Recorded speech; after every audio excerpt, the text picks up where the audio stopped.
Brawl.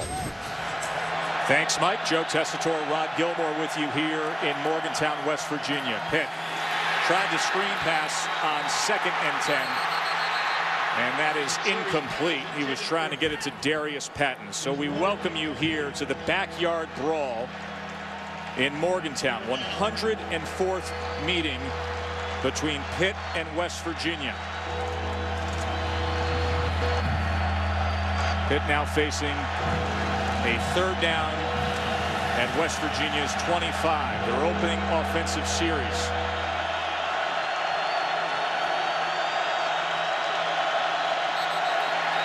And you saw the left tackle move there. False start.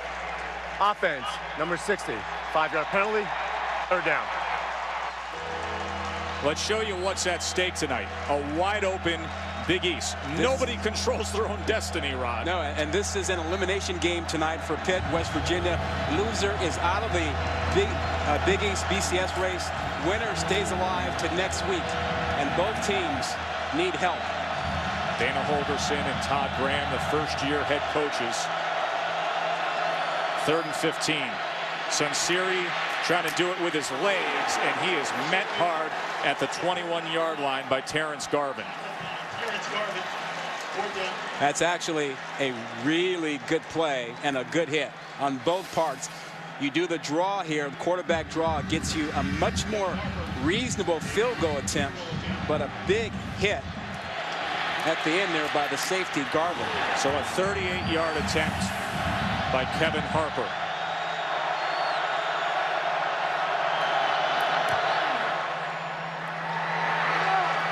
And he's unable to put it through. Kept it to the right.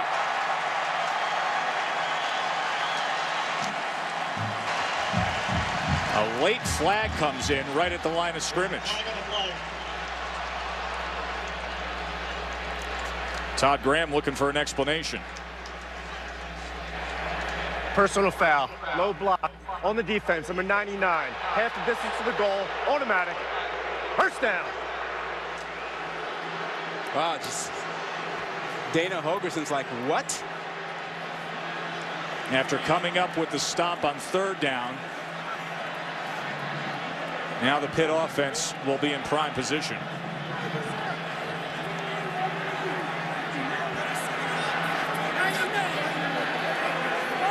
Dana's starting to boil up a bit.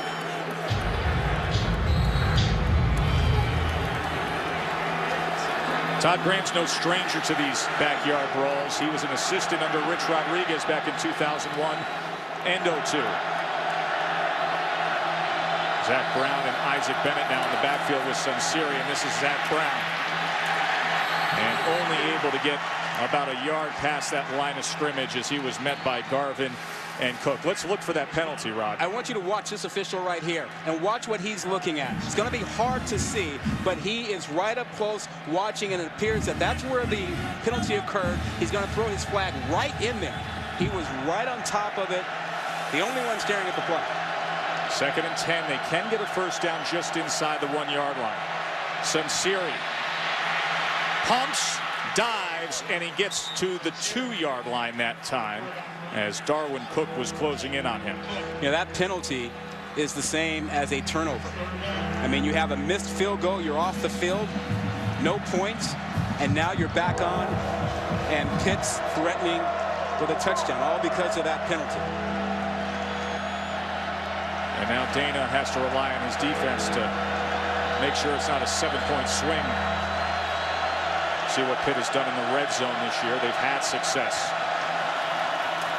Brown looking for more, and he does not get to that line to make, as he's going to be a yard short, and a flag is down. Casey Vance came in with the tackle of Zach Brown.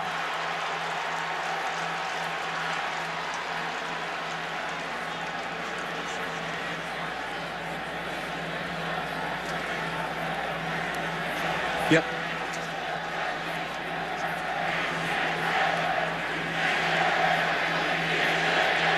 Jerry McGinn, our referee, with this Big East crew, as they talk things over. Of course, this could be the last 60 minutes against each other for the foreseeable future with the conference realignment. Yeah, that'd be After awesome. the play, personal foul, defense, number 23. Also, after the play, unsportsmanlike conduct, 15. Players offset, 4th down.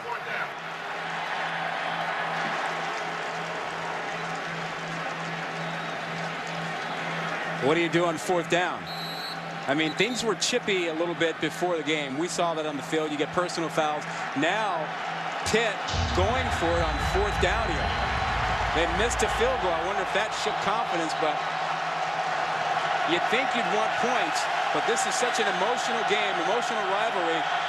They're going for the 6 right now. Remember, this is 4th and 1, not 4th and goal. They can pick up a first down just inside the 1-yard line, and Todd Graham is going to take a timeout. Pitt wants to talk it over. We will take a break with him. 4th and 1 when we return to Morgantown.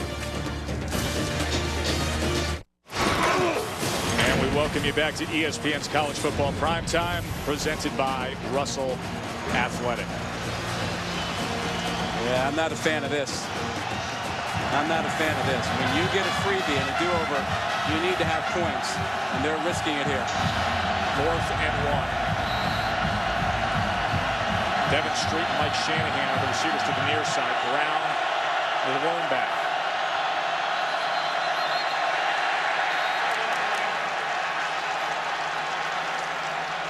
Both sides pointing at each other as the umpire raced in there.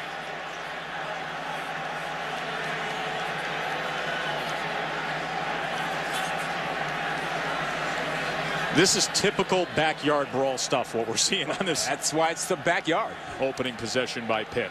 Chippy, Offside. a lot of penalties. Defense, number 99. Half the distance to the goal.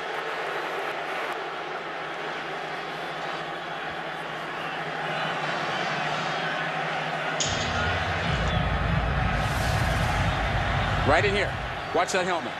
Watch the helmet come across the neutral zone and make contact. Knew it all along.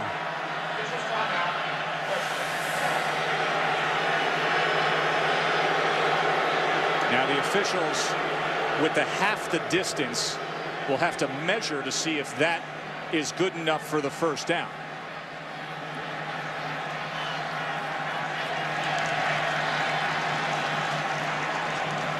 Well, if they go with anything other than a quarterback sneak here, and remember, they aren't normally under center. They're normally a shotgun team. It's a little different here. If you're handing off here, you got a lot of ball handling going on right here. Quarterback exchange, handoff to the running back. Probably safer with Tino Sanseri just going at it himself. 4th and inches. Sanseri does just that. Clearly has the first down. The question is, did he cross the goal line? West Virginia is celebrating because they came out of the pile with the ball.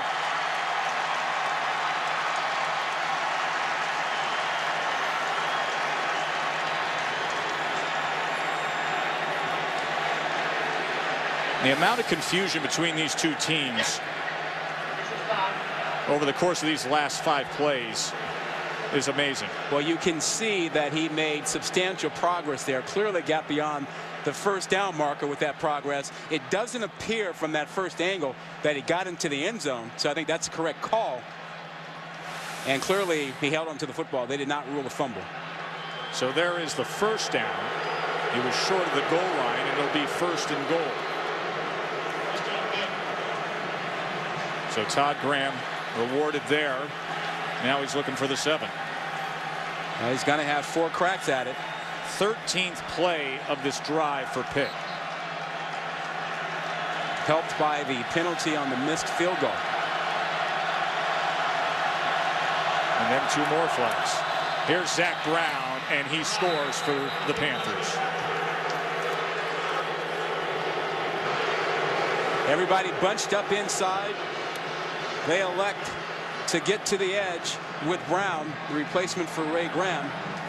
And it was a relatively easy touchdown. Everybody pinched inside. A good block by the tight end Graham on the right side, creating some space for Brown to just squeeze right in. Remember, Ray Graham, who was number 2 in the nation in rushing, tore his ACL back in October against UConn. And Zach Brown has been filling in. Sensirius helped out with his efforts on the ground. And Pitt off to a good start here in the 104th backyard brawl. Glad you're with us here in Morgantown. Joe Tessitore alongside Rod Gilmore. We're all sitting back today watching what would happen with Louisville, trying to figure out this situation in the Big East. I don't know that a lot's been cleared up because of what happened today. Nobody controls their own destiny. No.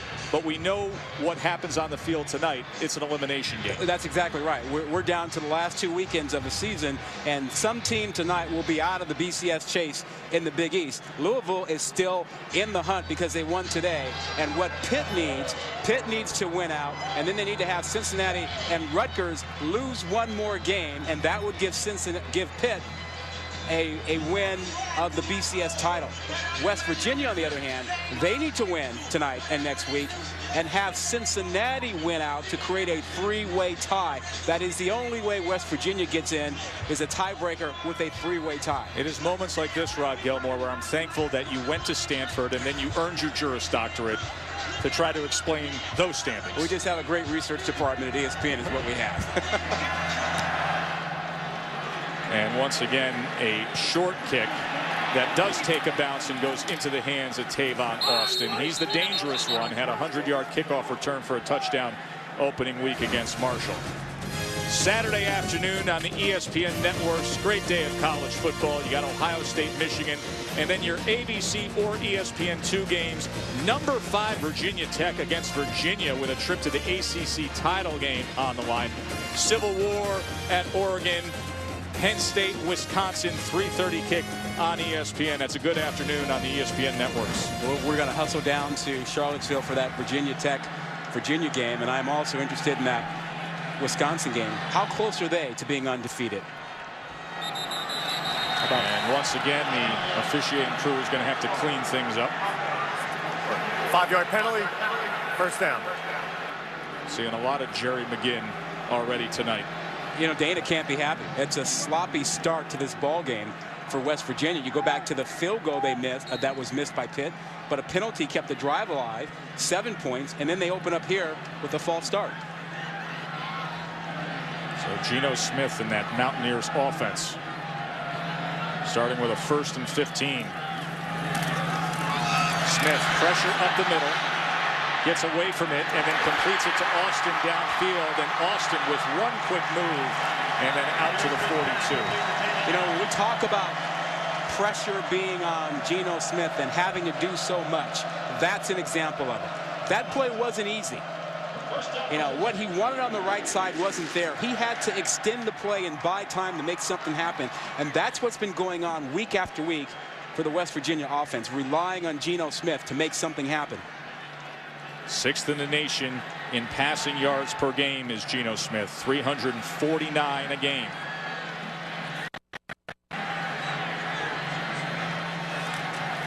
Play action now. Downfield and complete again to Tavon Austin, and this should be good for another first down for West Virginia. And Dana Holgorsen thinking about protecting Geno Smith, moving the launch point, getting him outside the pocket, away from the pressure. He's already been sacked once tonight. See, they hurry up and snap with 26 on the play clock. Dustin Garrison to the 45 that time. Garrison tackled by Chaz Alexi, who's having an outstanding year, as is many of those players in that front 7 for Pitt. This is a defense, Rod, that is improved greatly as the year has gone on. Yeah, they've really gotten better, and really getting after the quarterback because of the play of Aaron Donald has helped them a lot. 2nd and 9 now.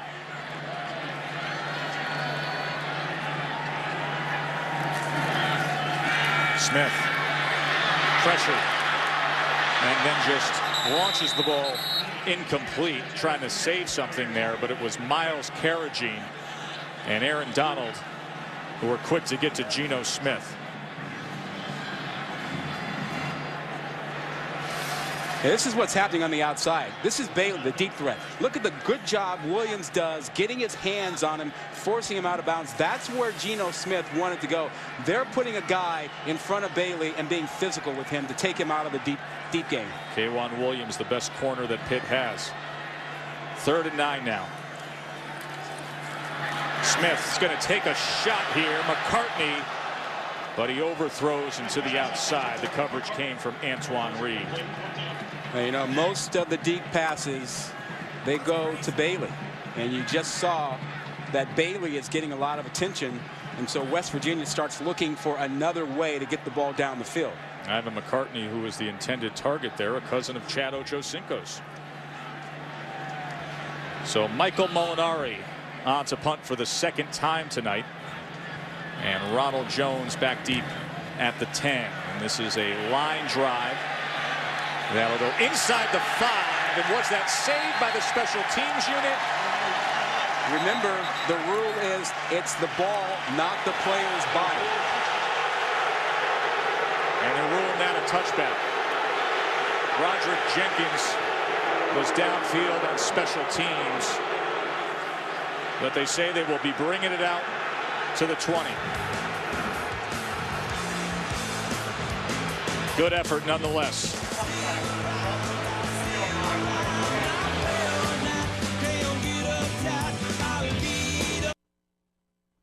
ESPN's College Football Primetime is presented by Russell Athletic, who remind you that together we are. All night long, we're going to show you some of the programs over the 103-year previous games between West Virginia and Pitt, the backyard brawl. We had so much fun looking through these programs this morning. Check out the prices on some of these things. 50 cents here and there. There's one from 1957 when these two met. Kind of hard to imagine that they might end this rivalry. Well, such is the case with conference realignment. Pitt eventually headed to the ACC. And the Big 12 will be calling for West Virginia. And the replay official is taking a look to see if this did cross the plane of that goal line. They ruled it a touchback. The call on the field was that it did, and that the ball would be coming out to the 20. Yeah, now remember, it has nothing to do with where the player's body is. It is the football. Did the football break the plane of the goal line? And the official on the field ruled that it did not, so we need indisputable evidence, irrefutable and indisputable, to overturn that. Now the Pitt offense is indeed coming out to the 20-yard line.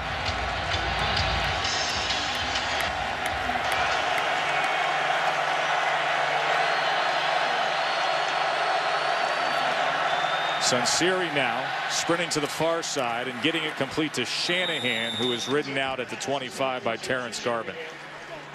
You know, Tess, Sunseri has gotten really comfortable in this offense. The whole premise of this offense, more plays and more points because you go fast. Well, they've gotten more plays, but not more points.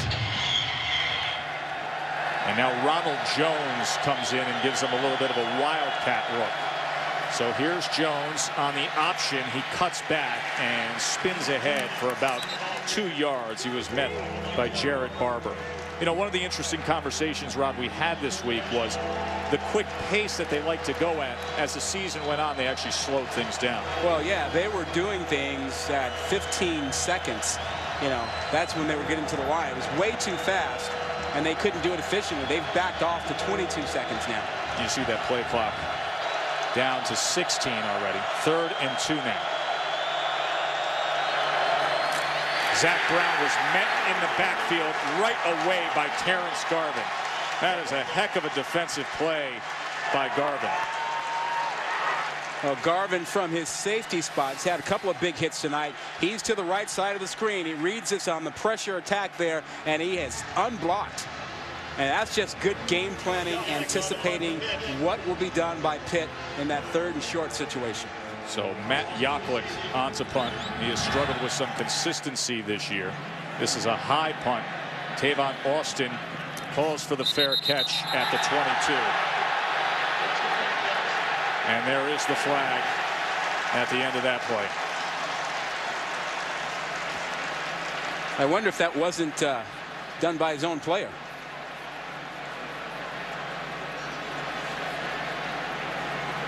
I think he got knocked down by his own player. Well, Andrew Taglianetti was definitely in the mix for Pitt.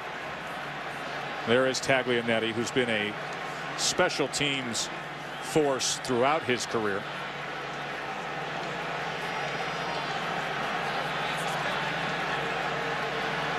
Can you believe the amount of flags in this game so far? No flag on the play. Catch interference. The player was blocked into the receiver. First down. Good call by you, Rod. Well, you see, you got a couple guys just struggling there, and that's not the fault of Taglianetti. He's just doing what he's supposed to do. That's a good job of officiating, picking up the flag, getting together, talking about it, recognizing what actually happened there. That's a good job. So back comes Geno Smith. Sean Alston now joins him in the backfield. There's that little touch pass to Tavon Austin that we've seen a few times. He dives towards the 29-yard line, but watch what he does here, Rod, because he just takes the snap and bats it forward. Yeah, it's almost a no-look kind of pass. Look at this. He doesn't actually control it that much. He just pushes it right back to Austin. It's a timing play. We've seen Oklahoma State do that, but other than those two teams, no one else does. That's pretty risky. 2nd and 4 now. And here is Sean Alston, and Alston only able to get a yard that time as Max Gruder, among others, in with Miles Carrigan for that Pitt defense. This is the problem for West Virginia. They have to find a way to get some kind of a running attack. They are 96th in the country rushing the football, less than 117 yards a game. It's been a mix of first-year players with Garrison and Bowie and Roberts, and more recently Dana Holgerson. He told us the other day he's been working in Sean Alston, who you saw there, the 221-pound junior. 3rd and 3. Play action now for Smith, and that is complete, but tackled right at the line of scrimmage was Tyler Urban. That was Brandon Lindsay who came up to make that stop. I tell you right now, these corners for Pitt, they're doing a real good job of being physical and playing press coverage on the wide receivers. Really getting in their face, getting their hands on them, and taking them out of what West Virginia wants to do, whether it's getting good blocking position or getting down the field on routes. Molinari with a poor effort on this punt. That bounces out just over midfield. So Pitt will have good field position when we return to the backyard brawl. 22-yard punt. ESPN, the BCS lives here. And the BCS moves onward with LSU now at 12-0, Rod.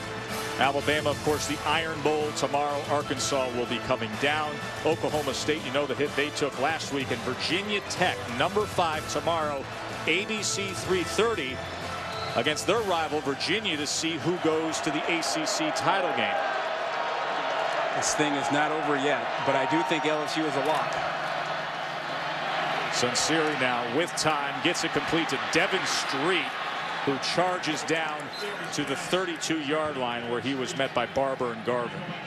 20-yard reception for Devin Street, who they're really looking to pick things up with Salath Williams and Cam Sadler out with injuries.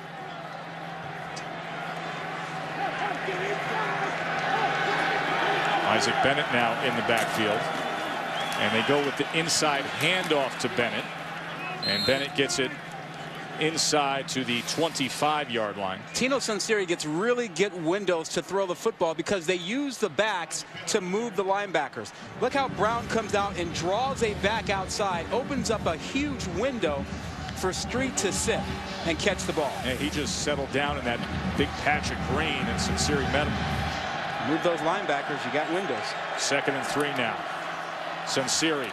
That is complete for a first down to Graham, and Hubie Graham lowers the shoulder pads and gets it down to the 11-yard line.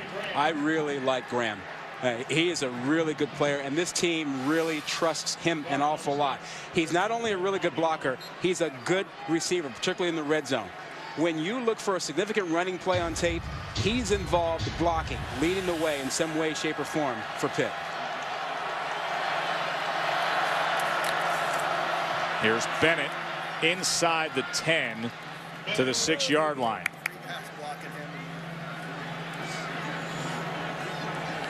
So it'll be 2nd down and 5. Once again, just like the last time they were in the red zone, they can get a first down at the 1.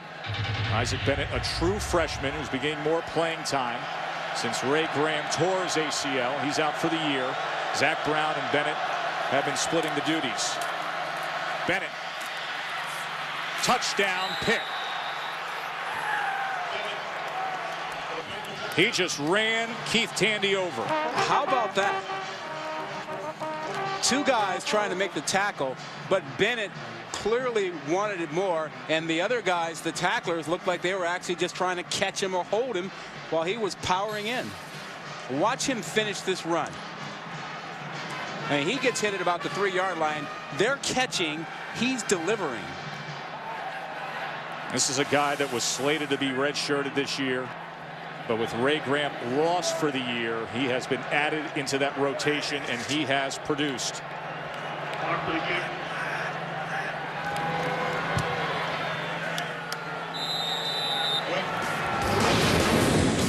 Pitt is off to a good start. The 6-yard touchdown run by Bennett.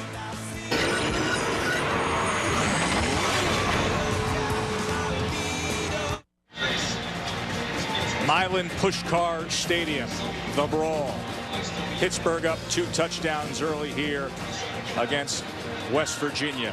Keep the Brawl every fall, that sign said. Of course, that is in question for the foreseeable future, pending what happens with conference realignment and all the exit agreements. Pitt eventually headed to the ACC. West Virginia and the Big East in a little legal wrangling over their exit to the Big 12. So potentially this could be the last 60 minutes that these 2 longtime rivals meet up in the next few years.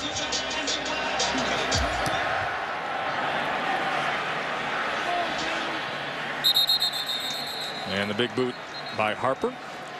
You know, Tess, one of the so-called subplots to this game was supposed to be the relationship or lack thereof between Dana Holgorsen and Graham. They crossed paths in the past. Yeah, as assistant coaches, and had some issues when Holgorsen's offense was running up big points on Graham's defense, and Holgorsen thought that Graham's players were faking injury to slow him down. Not unlike stuff we heard with Oregon in recent years. Exactly.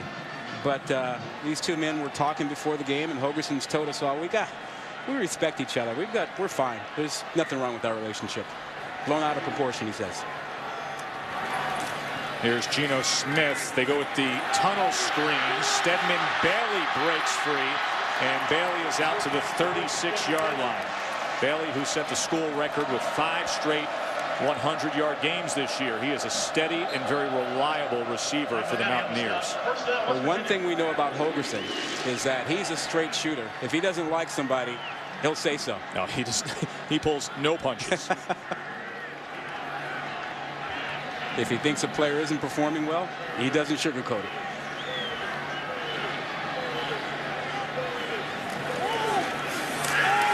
Smith now rolls to the near side. He's going to tuck it and run it, and he has a first down. There's Geno Smith. Well, he has few options down the field. What we showed you earlier about the physical play of the corners on the wide receivers, that's continuing. And when Smith looks downfield, he's got nothing, so he's taking off. I mean, these guys, Kwan Williams and Reed on the other side, they are really battling these receivers. First down at the 47. Screen back to the other side to Garrison, and he stiff arms his way out to the 46. That was Jared Holley. Well, he was trying to get after Garrison. The good news for Geno Smith is that he's not forcing things. He looked to his right, didn't have what he needed, was patient enough to come back and go to the other side, and they're moving the football because of those second reads, the adjustment he's making and not forcing it. 2nd and 3 now. Garrison on the pitch. Good pursuit that time as he was cut down by Greg Williams. What great Jackson penetration. also got in there. Wow. And Williams got in that backfield in a hurry. There's Greg Williams, who has really come on. That was a loss of 6 yards. Williams was a backup at the beginning of the year, but he ended up earning that starting nod.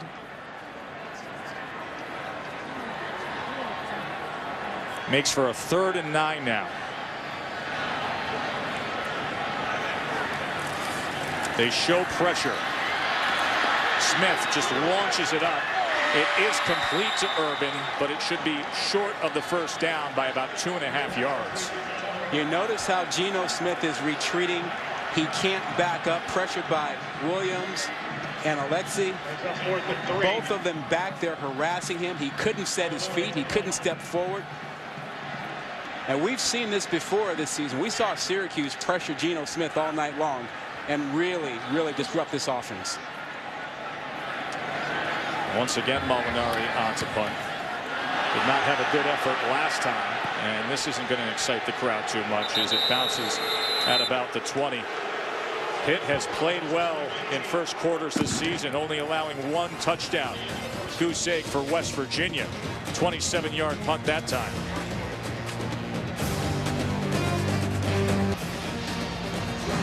$14-0 Pitt on top in the backyard brawl. How expressive is Dana Holgorsen? Well, take a look at his reaction after that most recent 3rd down they could not convert. His offense comes off, says a few words. Boom. Yeah, he knows how to get your attention. They are 0 for 4 on 3rd down. He has high expectations. And this is Ronald Jones, who you will see line up in various positions. Athletic player for Pitt, who they try to get the ball in space. Yeah, he's one of those guys that plays the wide receiver spot, but lines up at Wildcat. Has thrown the football a couple times this year, although typically they want him to run with it. Had a touchdown pass against Iowa. A little end around trick play. Found Cameron Sadler. 2nd and 6 now for Pitt. Sunseri, 3-step drop, gets it complete for a first down to Devin Street. Sunseri's pass is complete to Devin Street. You know, Holgorsen has reason to be frustrated with his team's play tonight. 0 for 4 on 3rd down, 4 possessions, 4 punts, and bad punts, 2 less than 30 yards, and then that big penalty on the missed field goal. It was appropriate that he had his back turned to us when we showed him, because you can always tell how frustrated he is by the back of his hair. Zach Brown, he starts working that hair rod, yeah, and the level of frustration just increases. Oh man, he's intense, and he's frustrated right now. I mean, his defense is struggling a little bit. His offense has really had a problem, and it all goes back to that penalty in the first quarter that changed the complexion of the game. On the missed field goal, yep, kept things alive for Pitt. Here's 2nd and 3, and Zach Brown just cuts back against the grain and has a first down out to the 49. Zach Brown, of course, getting plenty of playing time recently because Ray Graham, there he is, out for the year. He was number 2 in the nation in rushing when he played that Wednesday night game against UConn, and on their first series, he tore his ACL. Josh Taylor, the defensive lineman for West Virginia, was slow to get up at the end of the play. And you can see the medical staff tending to Josh Taylor.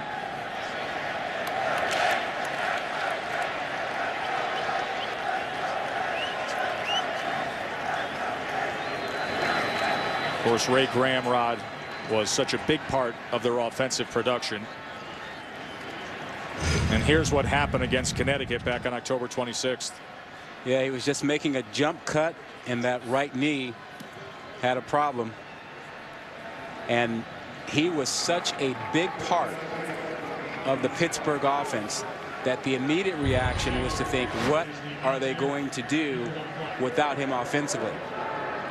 I mean, he carried such a heavy load for this team. He was 85% of their rushing offense, almost half of their entire offense, almost a third of their points. And since he got injured, they turned to the quarterback, Gino Sunseri, to pick up more of the action, which he did. He's run the ball a lot more since that injury to Graham. He's thrown more effectively. They've gotten help from Zach Brown in the backfield, catching the ball and stepping in and running when called upon. Also, we've seen Isaac Bennett contribute. There is Bennett, a player who Todd Graham was looking at when he was at Tulsa,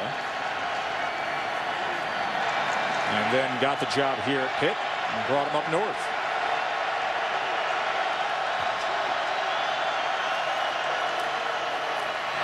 Ronald Jones nowhere to go as he is tackled in the backfield by Broderick Jenkins. That is a loss of 6. Well, and that's a negative play, and it's pressure, just a corner blitz. Actually, he wasn't blitzing. He read this right off the bat, and Jenkins got in there in a hurry. But they needed a negative play. They needed the defense to step up and create a tough situation for the Pitt offense. Pitt's offense has been dictating throughout this ball game. 2nd and 16 now.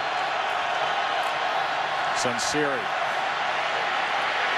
going to try to run it himself. He's just able to dive ahead, but he's in the arms and grasp of Bruce Irvin.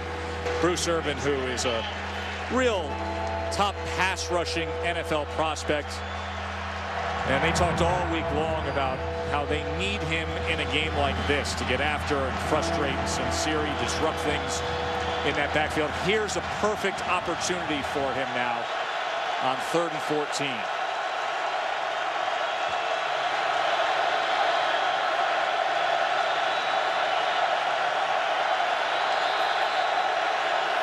Play clock down to 5.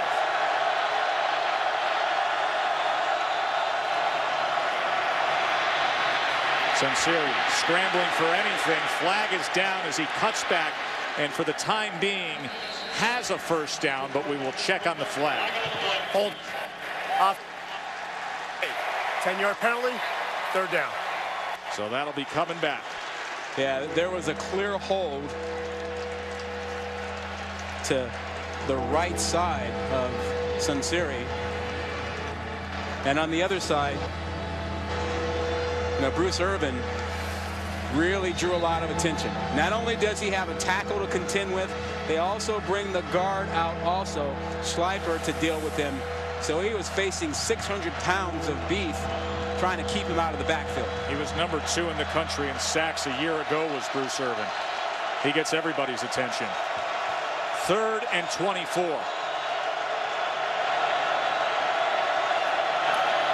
They only bring 3. Sunseri pressured, and the defense did their job. That was Julian Miller, who was quick to get to Tino Sunseri. Well, the defense not only did their job, they got the crowd back into it. I mean, this crowd been waiting all day for this game, came in excited, worked up, and then down 14 points and fell silent. Yaklick's punt to be fielded by Tavon Austin. And it takes a Pitt bounce, and then he does field it inside the 20. The backyard brawl brings out the chippiness. Bruce Irvin found that out, meeting up with Jordan Gibbs. A little hello. Did I let you know? They got the Would you like to go? I wanna dance to every day's occasion. This I know. stop on the ESPN Jeep Ultimate Tailgate Experience tomorrow when UCLA takes on USC from the Los Angeles Memorial Coliseum. And Rod, please explain to me UCLA's season. Please. Riddle me UCLA playing in the Pac-12 championship game. Geno Smith. He gets it complete out to the 23 to Ivan McCartney. It tells you how awful that Pac-12 South is. Arizona State, which plays tonight against Cal, had control of that thing a month ago and then fell apart. That game follows this game, Cal Arizona State. 2nd and 5 now. Smith, pressure right up the middle, sprints away from it and gains about 1.5 yards. As the pressure came from Brandon Lindsay. There is number 7. Well, Brandon Lindsay and his mates are doing exactly what they want on defense. Watch the pressure inside. They want to force Geno Smith to step back. They don't want him to step up. They don't want him to flush out to the right side where he can still throw the football. They want to force him to the left or to stay in the pocket. But they are getting pressure on him. Lindsay from Aliquippa, the Quips, and Mike Ditka, Sean Gilbert, so many great players through the years. 3rd and 3 now. And a timeout called right there by Geno Smith. We'll step aside. Mountaineers facing a 3rd down when we return.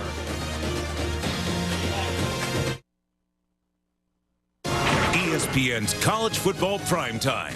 Brought to you by Bud Light. It's the sure sign of a good time. Here we go. And Fiat. Life is best when driven. Rod, I got to thank you, Rod, for all the hard work you did with the sports information director at West Virginia, Mike Montero. You guys were down there in the archives, going through boxes, pulling out all these old programs day after day. Very impressive work you did. Yeah, aren't those just fantastic? I love spending my time down in the basements. 3rd and 3 now. Smith to pass on 3rd and 3, and it's incomplete. And Stedman Bailey turned from receiver to defensive back as Antoine Reed actually had a better chance of getting that ball. I mean, these corners are just dominating tonight. I mean, now 0 for 3 on 3rd down. Look at the tight coverage out there by Antoine Reed, and he's been all over Stedman Bailey all night. I mean, Bailey has been a non-factor in the offense. And now Corey Smith comes in to punt. Oh, that's bad. That's bad. Ronald Jones fields the punt, and the crowd cheers because Smith came in and actually kicked it further than 27 yards. Molinari had been struggling. Yeah, a couple times he was under 27 yards, and the fans go wild. If that's what you have to cheer about during the backyard brawl, ooh, that's not good. It's a 57-yard punt by Smith. Personal foul on the receiving team, number 9. Half the distance to the goal, 1st down. And we have more to cheer about. Well, we noticed that there was some chippiness before the game.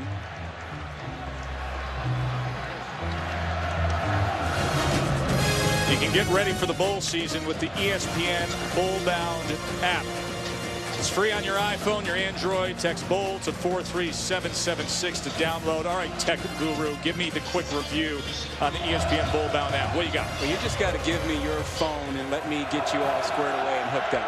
I'm so intimidated by that upgrade you're trying to sell me on the iPhone. I think the whole thing's going to fry if I press those buttons. Trust. Here is Zach Brown with a gain of just 1. That was Bruce Irvin with the tackle. Thus you hear the Bruce from the crowd. Were you surprised at the chippiness a little bit before the game and having players separated and the number of personal fouls we've had? Yeah, on the 50-yard line before the game, they try to keep these guys separated.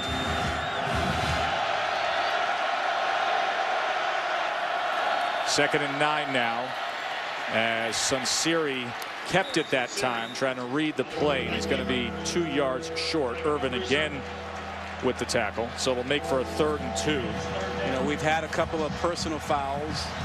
This is a backyard brawl, 70 miles separating these schools, and it's emotional. Teams have split the past 4 games. West Virginia winning the last 2. 3rd and 2. Brown trying to get that line to make, and he does not at all. Just a gain of 1 that time. That was a good effort by Jawan Snow and Bruce Irvin. Well, it's the 2nd consecutive stop by the West Virginia defense. Jawan Snow, number 56, who got in on that play. He's the son of Garland Rivers, the former Michigan defensive back, nephew of Percy and Eric Snow. Yeah, Eric Snow was the basketball player. Yeah, NBA player. Percy, of course, great linebacker at Michigan State. Tavon Austin, the fair catch at the 38. West Virginia's got to do something offensively. We'll see if they can when we return.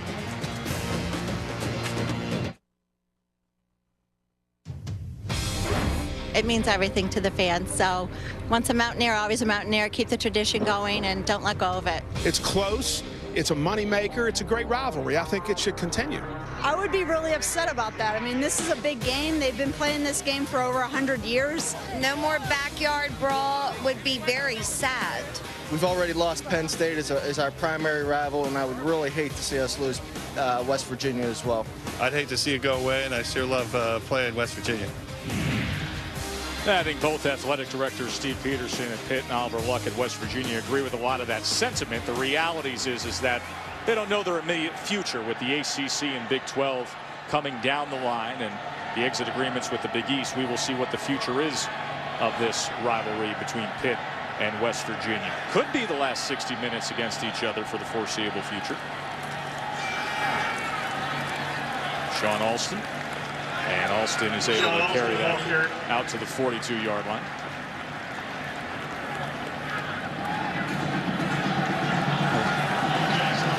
Well, clearly conference realignment, shifting, changing, is affecting rivalries here and elsewhere, and who knows how that's gonna play out in the end. Saw that last night, a thriller between Texas and Texas A&M, as Reese and the Thursday night crew had a fantastic finish.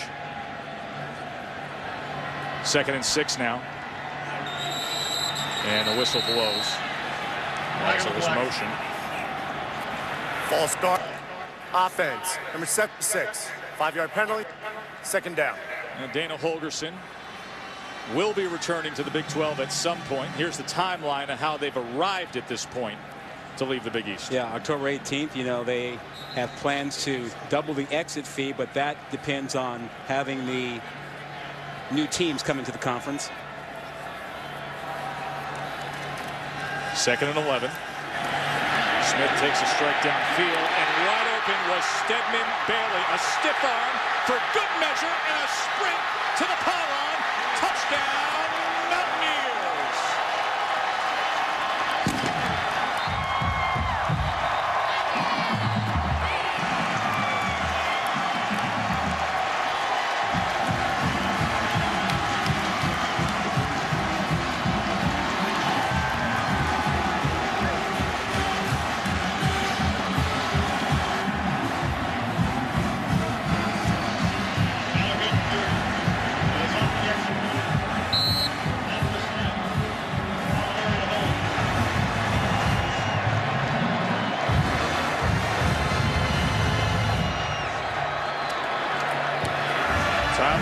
Adds the extra point, a 63-yard touchdown catch, a tremendous effort by Stedman Bailey.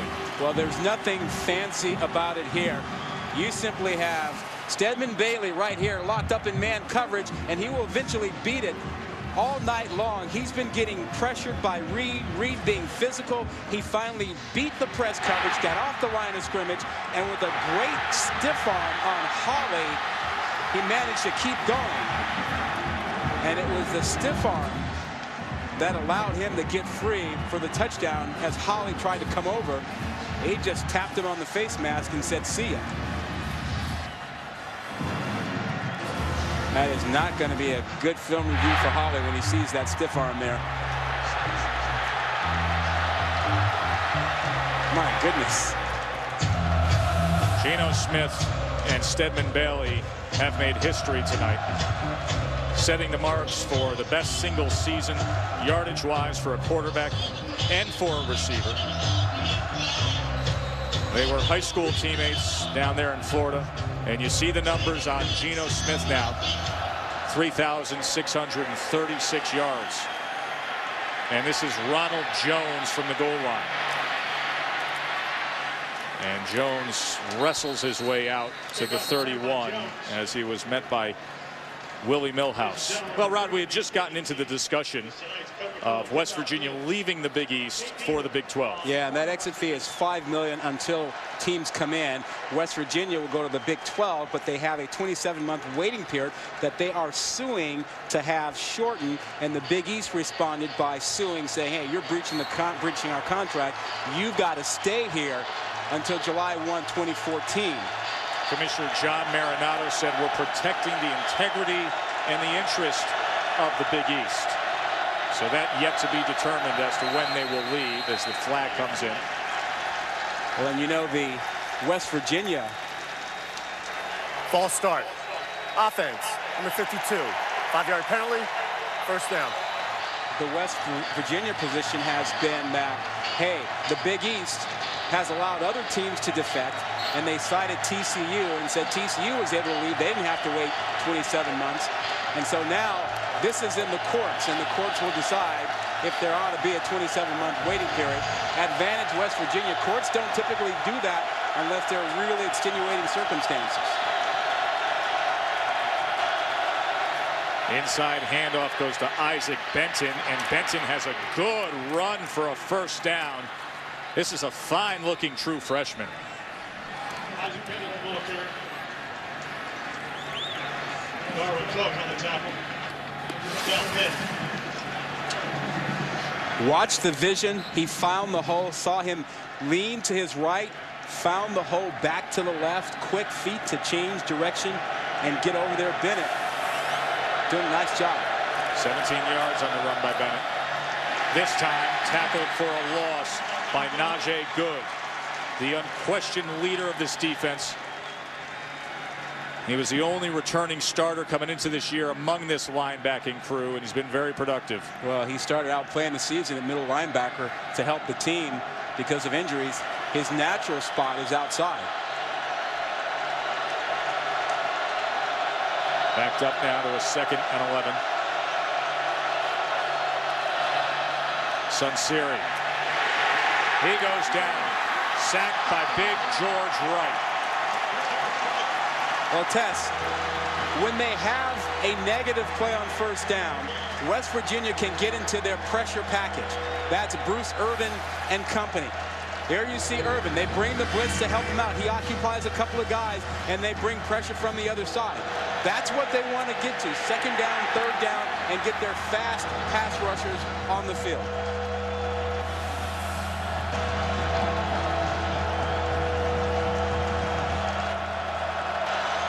Play clock running down here, 3rd and 18. Staring Sunseri right in the face. And it hits zeros. And they were able to call a timeout. Timeout. Pittsburgh. Just a second. First-year head coach Todd Graham, who knows what this rivalry is all about. Spent a couple years with Rich Rod. Building a program is brought to you by Craftsman. You mentioned Todd Graham and what he did as a defensive coordinator at West Virginia with Rich Rodriguez before moving on to become a head football coach. And he's been a guy that was recognized for a long time as a defensive guru, pioneer with that 3-3-5 look, 3 defensive linemen, 3 linebackers, 5 defensive backs, pressure, playing with undersized guys. He's carried that model throughout college football. Others have adopted it. 3rd and 18. They go conservative with Bennett on the delayed handoff. And this West Virginia defense is firing off. Najee Good again on the tackle. You know, everyone in America can call the play on 3rd and 20 plus. It's like it's on page 1 of the coaching manual. Draw play. So after sleepwalking through much of the first half, some energy here in Morgantown.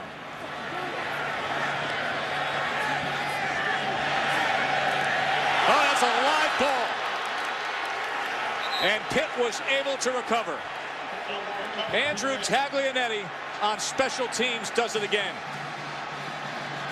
I think that was Banks who didn't see the ball until the last minute, and it almost, he could have caught it.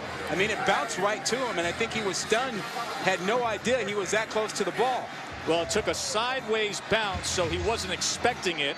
And then he was almost playing defense, like a bullet coming right to his chest. And Taglianetti, who's a special teams ace, Rod. This is a guy that whenever he's out on the field, something good typically happens. He has 6 blocked punts in his career and comes up with the recovery there. So Pitt is back in business. And they go with the screen to Street, and he gets it for a gain of about 11 yards as Garvin made the tackle. Street has been the go-to guy for this team. A couple of games with 100 yards plus receiving the last 2 weeks. Just when West Virginia had momentum, Rod, a special teams blunder. Inside handoff now with Bennett, and he was tackled by Najee Good just before the 15-yard line. For game 6. Now Banks over there on the sideline, hoping that the defense can bail him out. 2nd and 5 now. Zach Brown in the backfield with the junior quarterback Tino Sunseri. Brown gets the call. And he is wrapped up after a gain of 2 that time, and it was Terrence Garvin among those defenders coming in to meet Zach Brown. You know what we talked about this week, that Pitt likes to run behind their tight end Ruby Graham, and Graham that time got stuffed in the backfield, but he is such a key to them. They will look for him on 3rd and short. He has really good hands out of the backfield, and they trust him in the run game. Follow Graham and you'll likely find the ball carrier. Exactly. Bennett, the lone back here on 3rd and 2. And he does try to follow Hubie Graham that time, but West Virginia filled those holes. It was Darwin Cook making the tackle. Yeah, Graham did not win his block. And they wanted to get behind him with Bennett. And Graham ran into trouble inside. They're going right behind him, and he takes on, I can't even see the number, but he's got himself a big lineman there. Actually, that was Casey Vance who got underneath Graham and stopped the play. So Kevin Harper on to attempt the 30-yard field goal.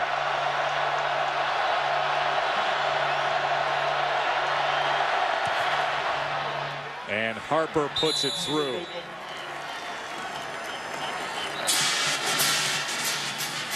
So the special teams recovery sets him up for 3 more on the scoreboard.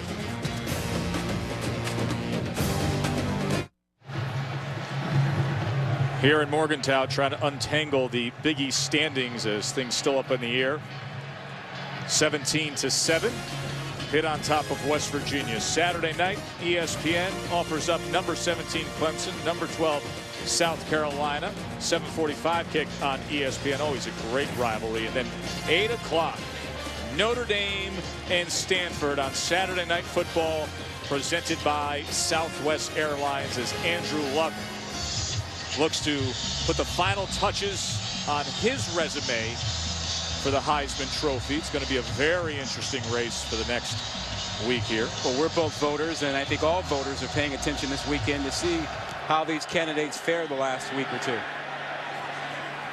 Short kick, fielded by Bailey, and gives us a chance to check in with Jonathan Coachman. What's up, Coach? How you doing, guys? Coming up on the Dell halftime report, LSU, they stay perfect. A beat down of Arkansas today.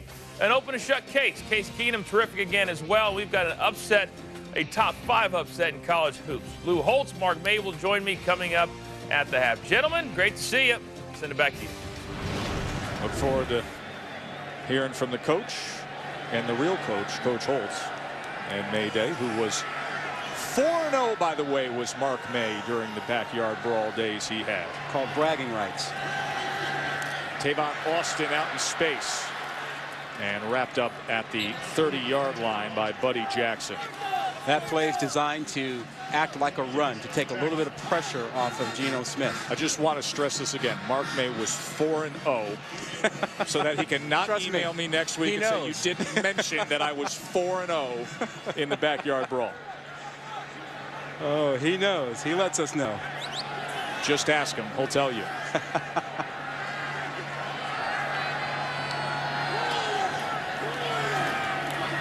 Geno Smith now trying to extend the play on 2nd and 6. And that is incomplete as he was looking for Ivan McCartney. Once again, pressure inside. And that's been effective all night. Geno Smith has had to bail out. He hasn't been able to step up.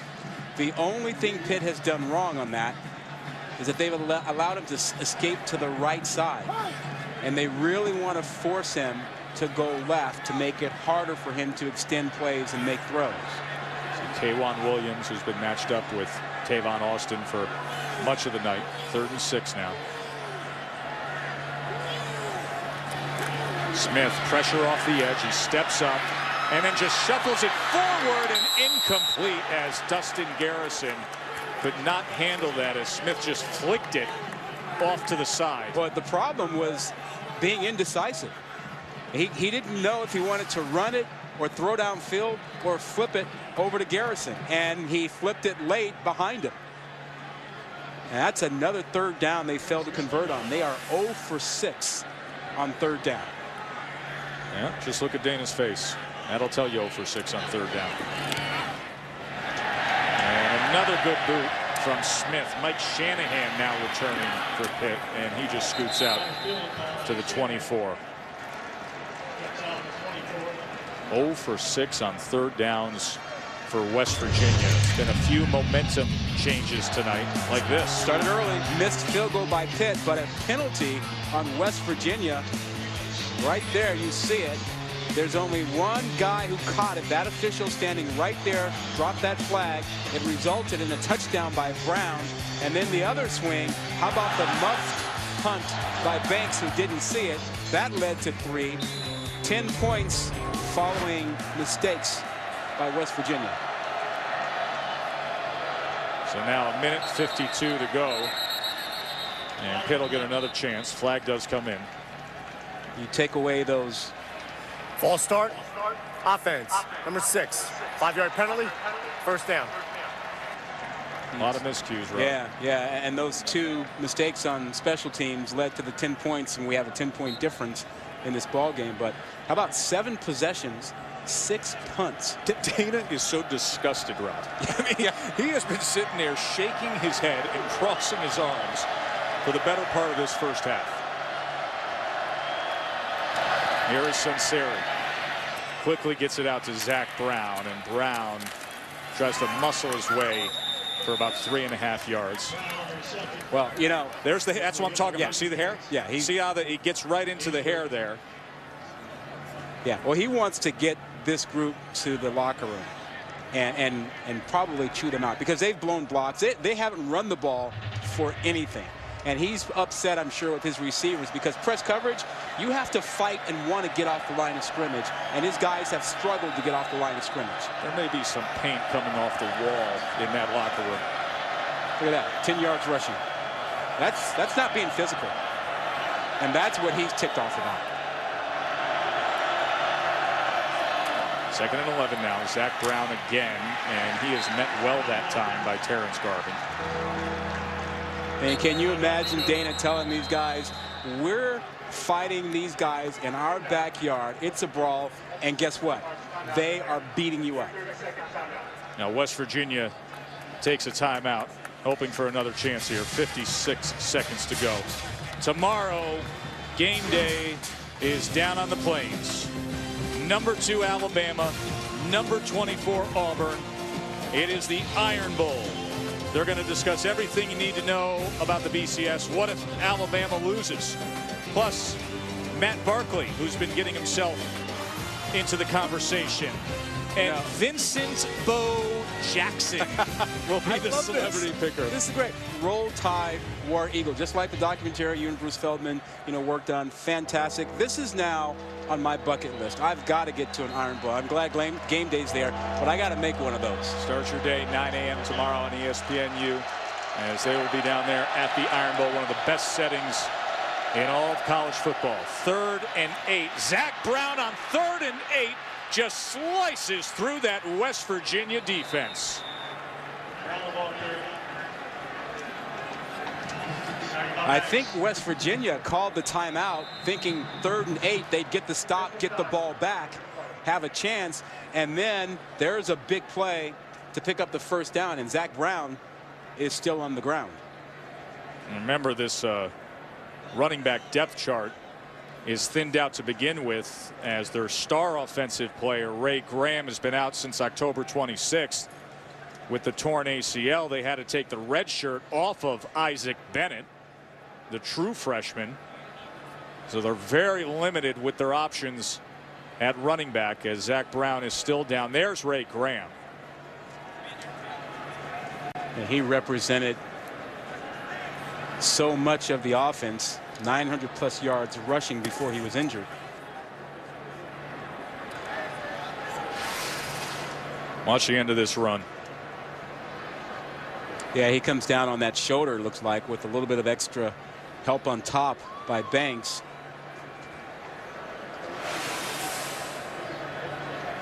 And look who's right in there next to Zach Brown. It's Ray Graham. He was in a similar position not long ago of having his teammates concerned. That's Ray Graham right there. And now showing support, as that's a good sign, as Brown gets up and walks off. It's a good looking run he just had after West Virginia had called the timeout.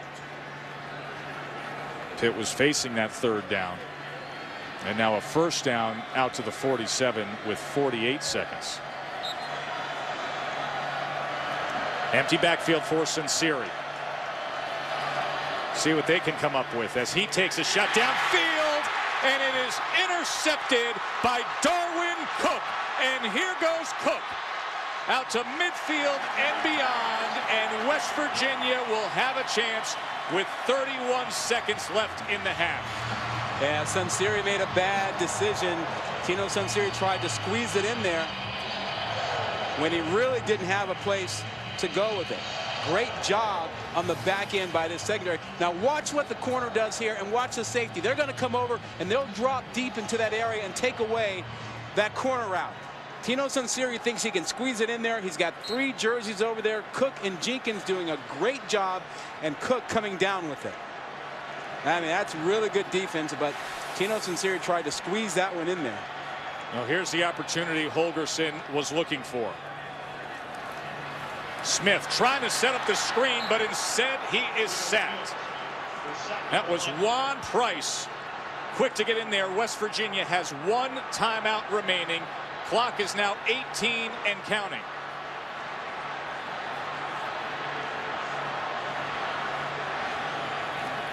They bring 4.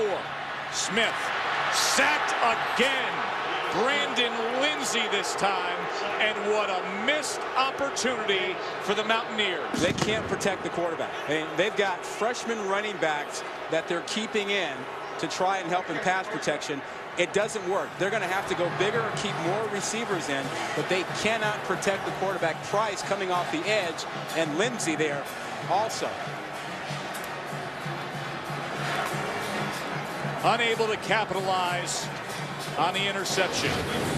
Juan Price and Brandon Lindsay all over Geno Smith. A 10-point margin here in the backyard brawl. Now, let's join Jonathan Coachman back in the studio for the Dell Halftime Report.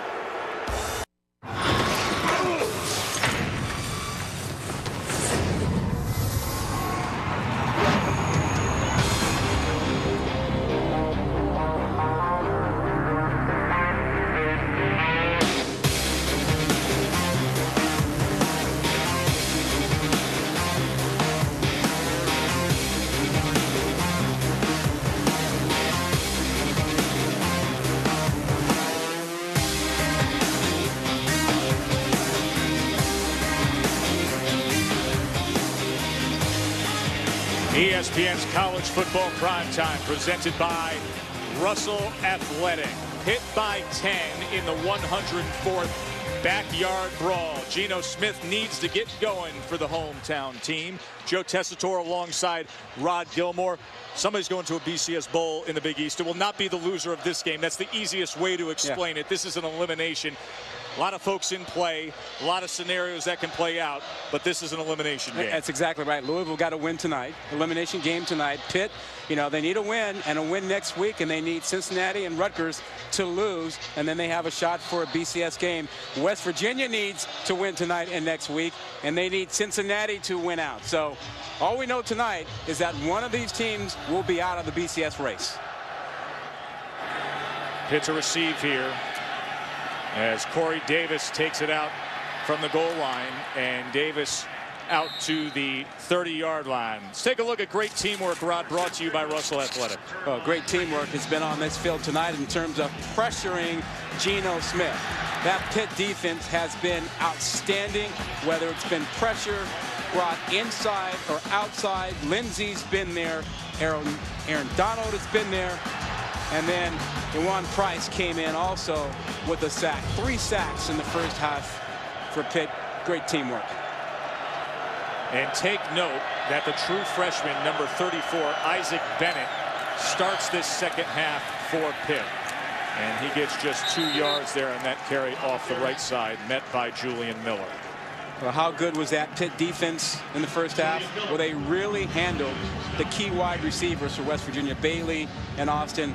Only 6 catches between the two of them. 1 touchdown by Bailey on a beautiful catch and stiff arm and run.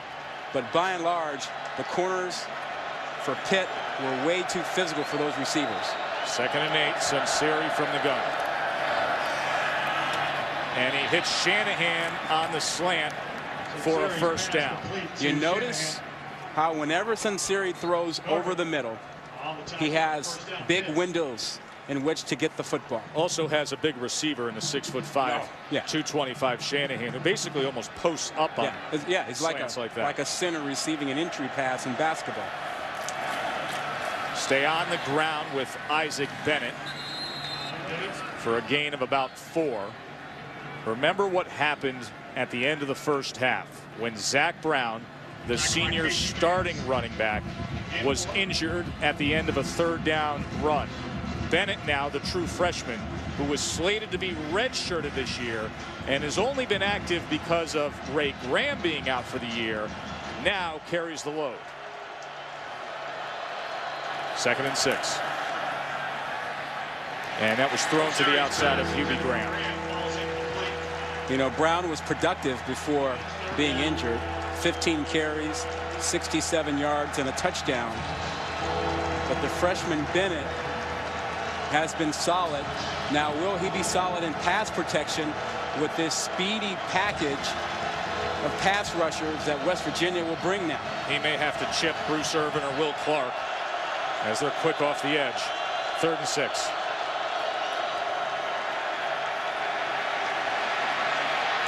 Sunseri, can he do it on his own? No. He'll be a couple yards short as Julian Miller collapsed on him. They only rushed 3 and had 8 back there to defend, and Sunseri couldn't find any opening, and finally the rush got to him, and the freshman Bennett tried to hang in there and chip Irvin and keep guys out. Eventually protection broke down, and this is a chance for West Virginia to get a little bit of old momentum back. There is Tavon Austin, such a capable return man. And he muffs. Again it happens to them. You're kidding. Pittsburgh recovers. That was Shane Gordon, who was Johnny on the spot. You talk about bizarre miscues. This is the 3rd miscue on special teams tonight. The muff by Austin, recovered by Pitt. There was the missed field goal by Pitt in the first quarter, but a penalty gave Pitt life, and they got a touchdown out of it. And then Banks muffed another ball that gave Pitt position to get a field goal. And as our special teams guru with us, Mike Black, just noted, he clocked that at 5 seconds of hang time. That's NFL-type hang time on that punt, and they muffed it. And now Sunseri breaks free, and Sunseri is inside the 10 to the 9-yard line. You know, I know that West Virginia has made mistakes tonight, but one thing is also obvious. That Pitt team has been a lot more physical than West Virginia. They've hit harder.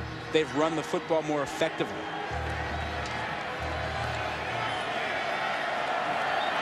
Second and 3 now. Bennett looking for space and not finding anybody. Julian Miller just set up a wall there.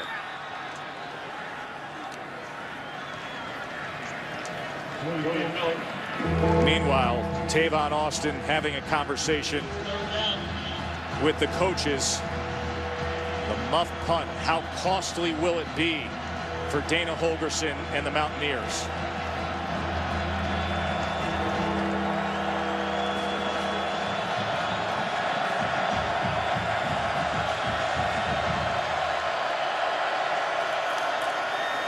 Sunseri, quick strike was off the mark. He threw it behind Devon Street.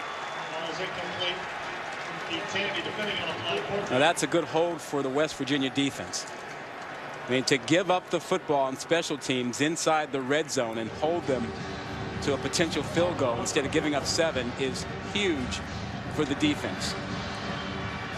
Kevin Harper comes back in. Remember, scored a field goal the last time there was that muff punt, and they recovered. This from 27, made from 30 earlier. And Pitt extends their lead. Austin mistake cost them 3. 20-7 Panthers.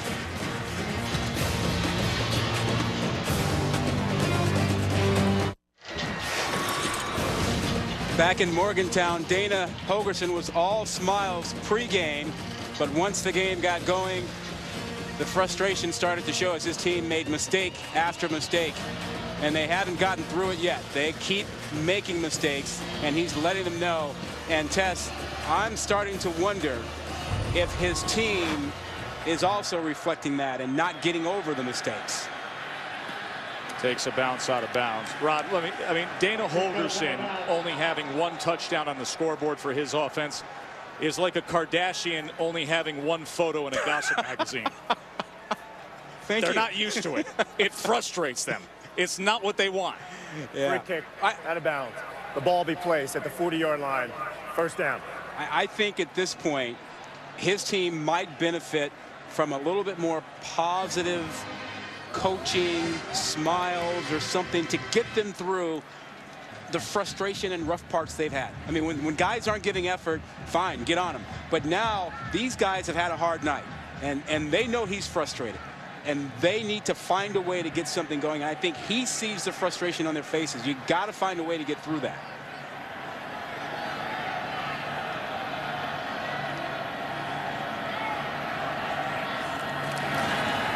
Here's Dustin Garrison.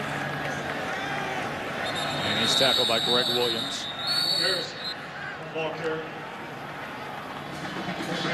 See, the thing that I'm sure they're most frustrated about is that Pitt has been more physical, and you can see that in the 2 rushing yards or 4 rushing yards West Virginia has tonight.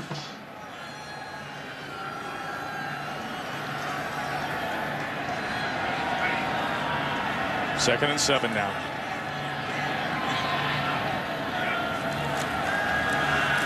Garrison, this time he gets free, crosses midfield, and kept his balance to the 43-yard line. Great instincts, great feet. He felt the hold to the right side, and just a nice little plant your foot in the ground and get to the other side.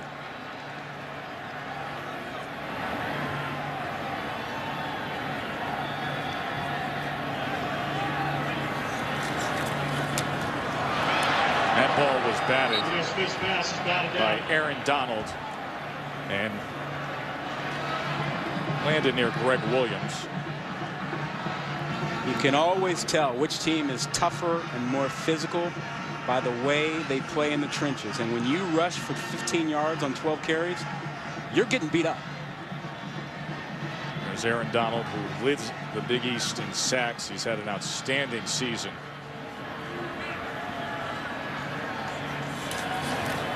Garrison now on 2nd and 10. And he spins for a gain of about 8, tackled by Williams. I think Dana Holgorsen has been challenging his team at halftime, telling them, we are going to run the football. We are going to run it at them, and you will block the guys in front of you.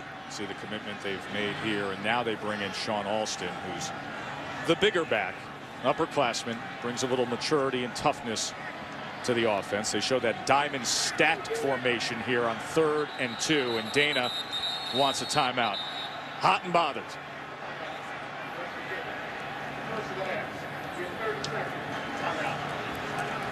Let's tell you what you're in store for tomorrow afternoon.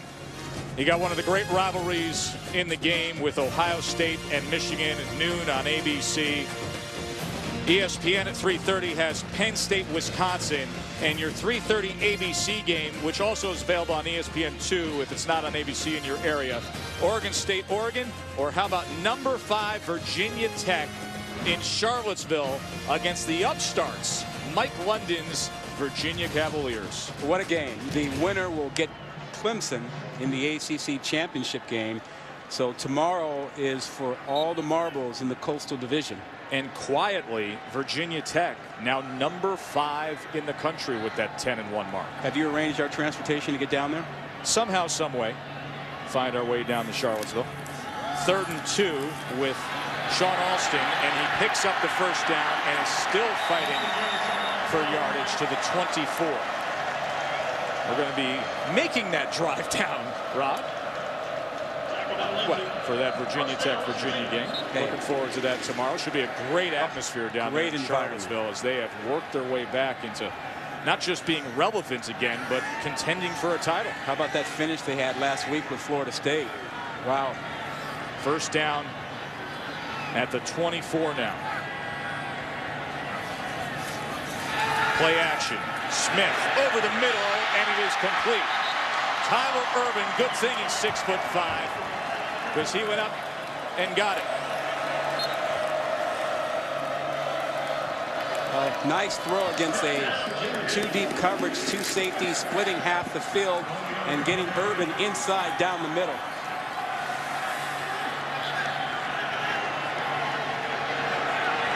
First and goal.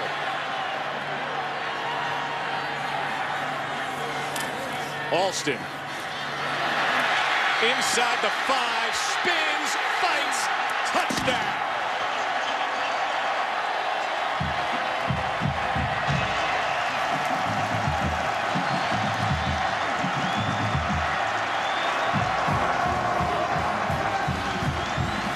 Now that was a physical drive and that was a physical run, but was the knee down before he crossed the line? And it looked like that ball got over the goal line before his knee was down. That's a physical run by Austin. Previous play is under further review. So they'll take a peek at this. What did you just say moments ago that it was obvious to you that that guy, Dana Holgorsen, said we are going to commit ourselves to being more physical, to running the ball? It really paid off on that drive for them. He probably told them whoever did not want to be physical could stay in the locker room, and he'd play with the guys who wanted to be physical. And they came out and ran the ball that drive. The freshman, Garrison, did it. Alston finished it off. Sean Alston, just the kind of guy that Dana Holgorsen is looking for in a spot like that. Holgorsen has said to us earlier in the week when, Rod, I think you asked him about the role that Sean Alston is now playing in this offense. He said he gets you the hard-fought yards, nothing dynamic, but he's going to bring you toughness. Yeah, and he's the guy that was in the doghouse at the beginning of the season because, you know, he couldn't practice. He had gone through an injury and wasn't quite in shape and ready to go, and it took a while to get him back. And he's been a lifesaver for them, particularly in short yardage situations. This is what they're looking at. Yeah, they're checking for that left knee. You see it right there. Further review. The ruling on the field is confirmed.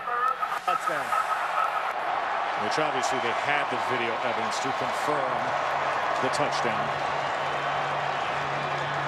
They got 44 yards on the ground on that drive. They had -2 at halftime. It's a statement, and it worked. And now a chance to close the margin to just 7, and Bittencourt does just that. West Virginia with a good-looking scoring drive.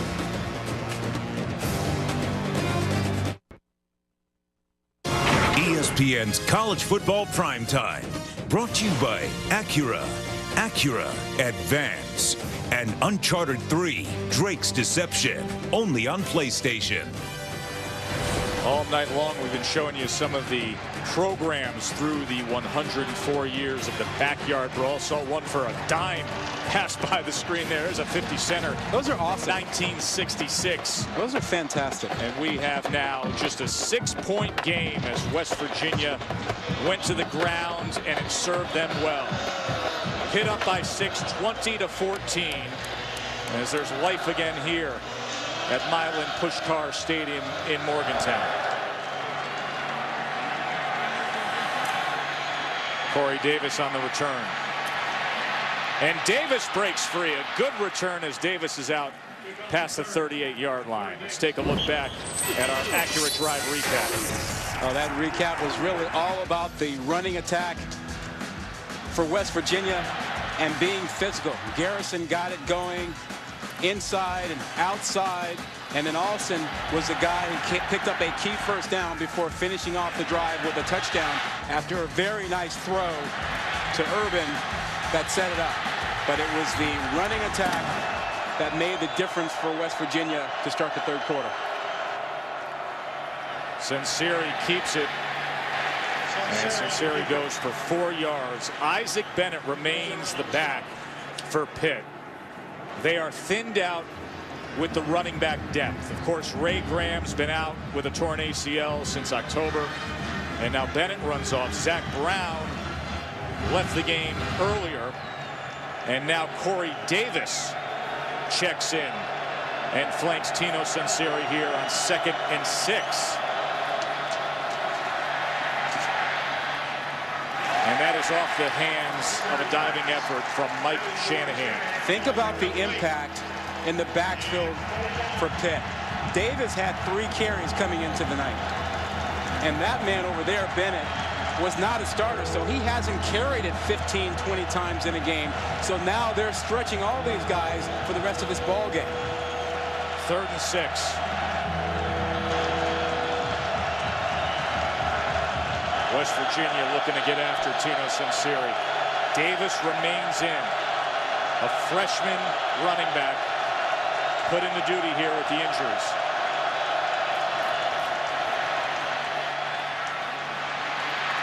And he's going to be right at the sticks. Corey Davis sliding down. Looks like he has the yardage to make. Davis is a freshman from Texas. He's one of the fastest guys on the team. He was not on Pitt's recruiting radar, but Todd Graham has those Texas connections, and it came through there. That's his first catch of the season.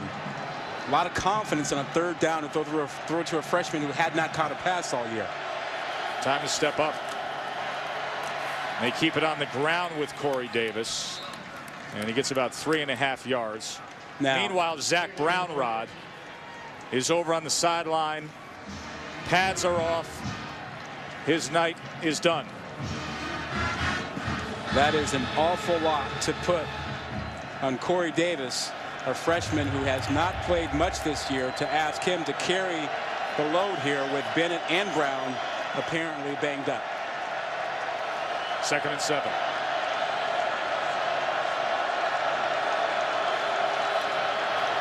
Censeri. And he is taken down right at the 50-yard line. That was Julian Miller, who's had an active night up front for West Virginia. Yeah, and this is that tough situation because you're going to get West Virginia's speedy pass rushing package. Irvin and company. Watch number 11. One of the top pro prospects as an off-the-edge pass rusher there is. 3rd and 9. It came from the other side. It was Najee good. They're just paying so much attention to Irvin on the left side that you free up Good on the right side with the delayed blitz. Irvin's over here. They're going to worry about him, but Good's over here on this side. Because of all the attention number 11 Irvin gets to the right side, you get Good coming along free on the right side. And now Brown is able to field this punt. They've had their struggles, muffing a few, but 6 minutes to go. West Virginia trailing by 6, and the crowd senses just a bit of momentum.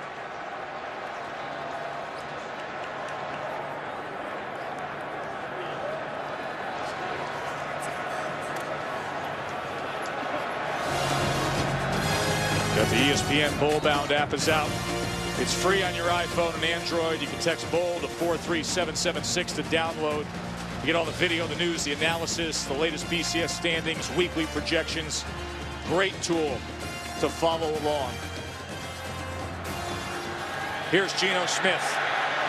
And the Pitt pressure now gets to Geno Smith as Brandon Lindsey was able to take him down. K'Wan Williams, the corner, also was in on the mix there.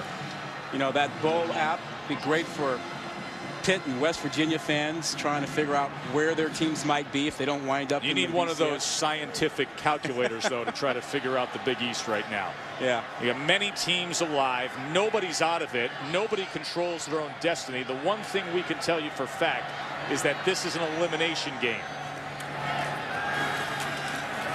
Garrison now. Dustin Garrison with a cutback. And he'll be about 1.5 yards short of that line to make, taken down by Max Gruder. So the winner tonight stays alive. They need to win out and still need a bit of help to secure that Big East BCS qualifying spot. Louisville won today. They can clinch the BCS bid with at least a loss by Cincinnati and one loss by Pittsburgh in these last couple of games.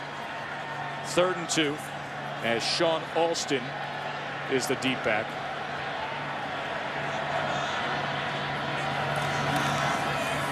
Alston, it'll depend on the mark. Max Gruder tackled Alston. Looks short there. Tackled by Gruder. Total commitment in the second half to running the football, and Dana Holgerson is really thinking about this. He is really thinking about it.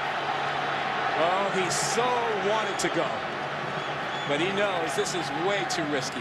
You're in your own territory here. Corey Smith, a punt. Mike Shanahan back at the 25-yard line for Pitt. And another good boot from Smith. Takes a fine bounce inside the 2. Did they save it? How about that? The 1-yard line. Roderick Jenkins on special teams getting down there in time. A 63-yard punt by Corey Smith. Pitt is going to be backed up when we come back to Morgantown.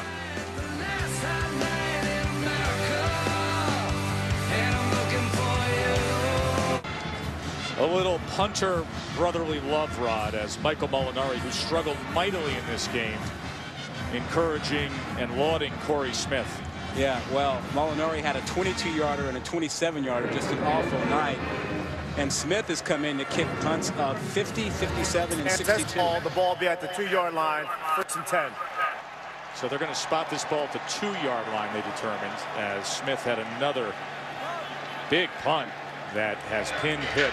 Yeah, he's back against their own goal line. He's been Bigfoot. Not a single punt under 50 yards for Smith. And remember, Pitt is down to their number 3 running back, little Corey Davis.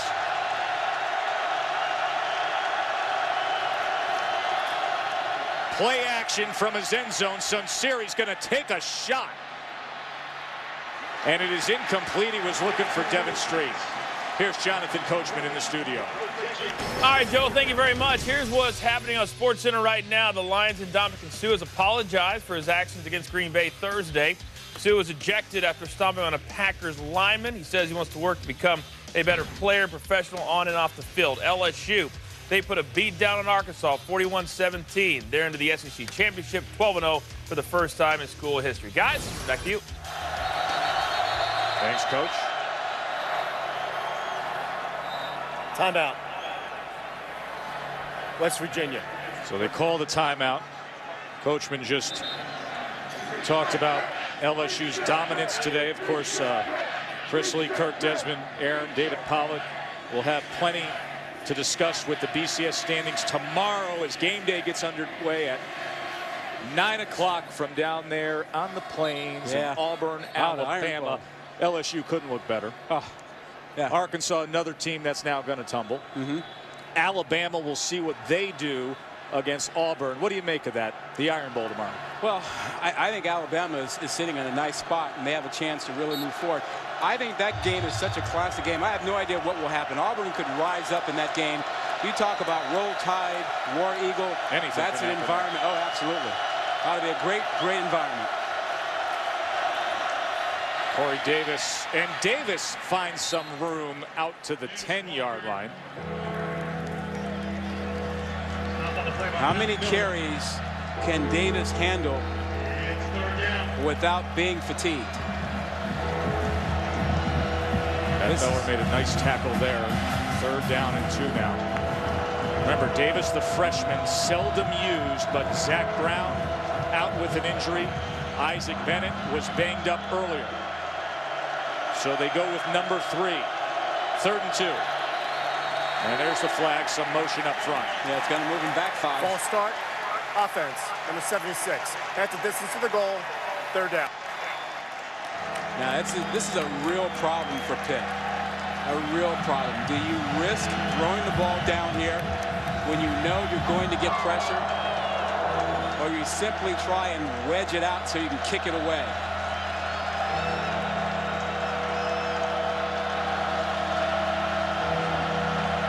And remember, you've got a freshman running back who hasn't played a lot that might have to help you in pass protection if you throw it.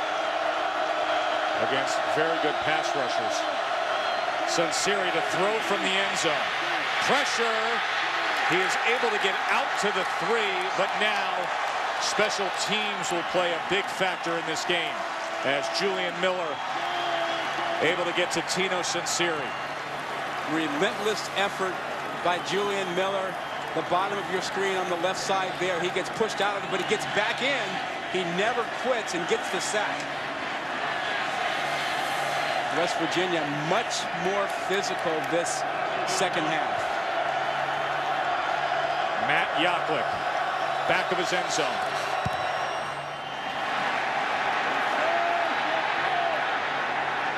Does take a Pitt bounce. Out past midfield. But these fans here in Morgantown sense the momentum change.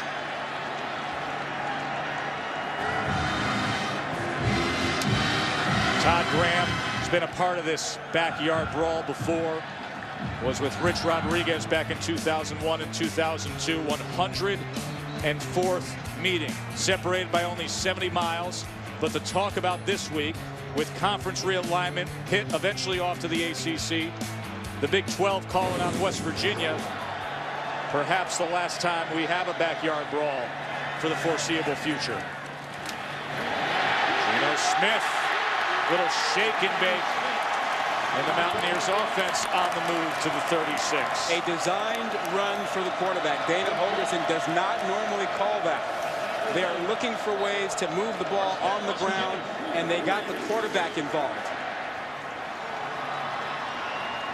They've had more success running the ball this half. More physical, more determined to run it. Garrison now.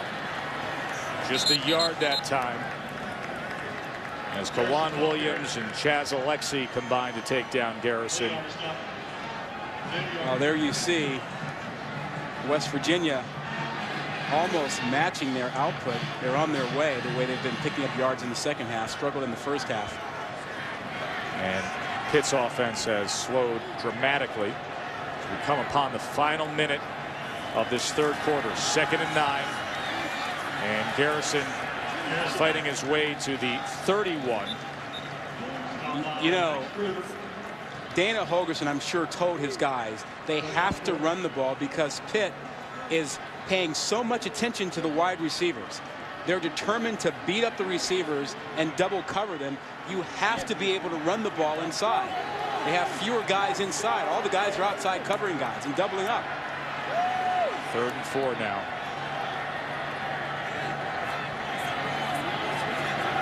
Smith checks. Play clock under 10.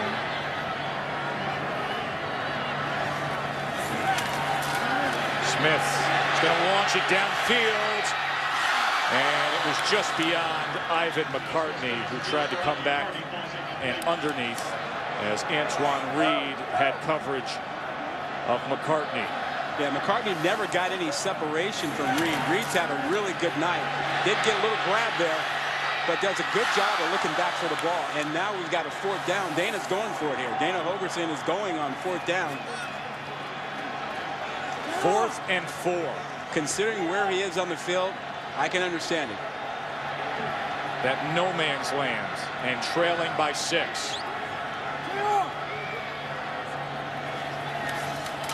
Smith, screen, unable to get it is Stedman Bailey. They threw that middle screen and Bailey had a fight for it, but Buddy Jackson and K'Wan Williams were right on top of him. Yeah, but the timing was thrown off by the pressure. They wanted to run the screen, but watch the pressure inside.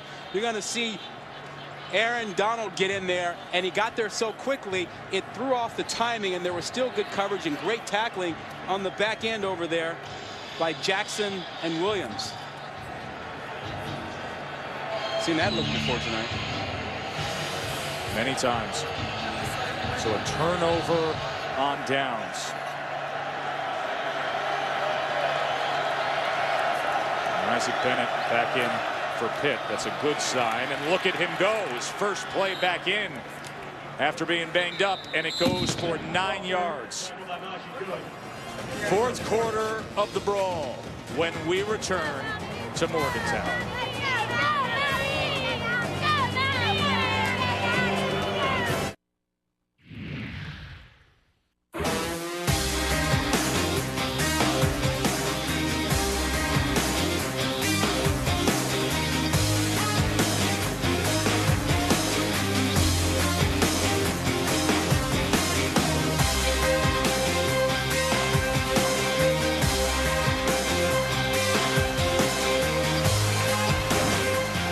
Three of the last 4 backyard brawls have been decided by fewer than 4 points. Could be we in store for another one here.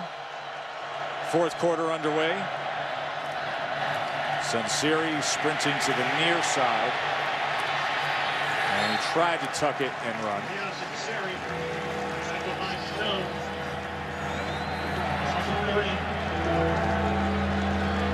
Our game summary for tonight: Zach Brown, 67 yards on the ground. West Virginia finally getting their running game going in the 3rd quarter after being down 14-0. We are at 20-14 right now. 3rd and 3. And Isaac Bennett in the backfield with Sunseri. Play clock running down, and Sunseri is going to have to burn a timeout.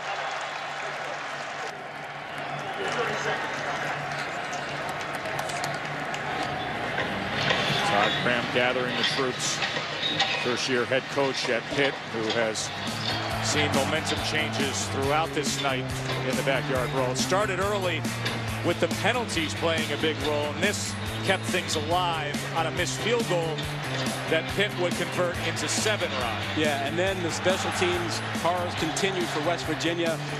Muffed a punt, which led to a field goal. Muffed another punt, Austin did, led to another field goal. 13 points off of miscues by West Virginia special teams play. And then West Virginia closed the margin to 6 by committing to the run. Sean Alston with a power run, and now their defense is trying to create an opportunity here. 3rd and 3 as they look for the stop. Isaac Bennett now in the slot here. Sunseri to pass. And they get to him again. That was Will Clark. Oh, that one's on Sunseri. He panicked a little bit there. He did not have to take off, but he did. There was only a 3-man rush. He lost his patience there and ran right into the sack.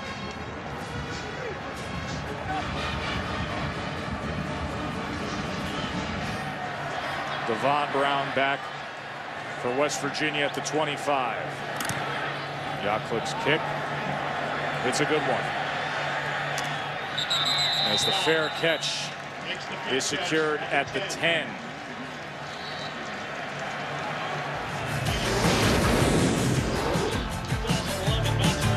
West Virginia's Will Clark fired up after that defensive stand.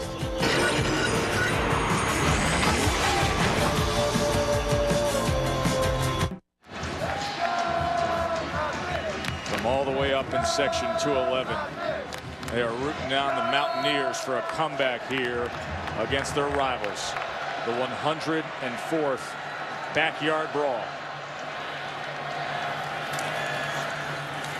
Sean Alston, not much there. You know, almost a yard. This is an elimination game tonight. It is. Big East. It's been a mess of standings in the Big East. Yeah. Not much was cleared up today with Louisville winning. We can tell you the loser tonight is out of the mix, as 5 teams are alive as it stands to try to claim that BCS spot in the Big East. Everybody needs a little bit of help. Nobody controls their own destiny. Tavon Austin with a blocker in front.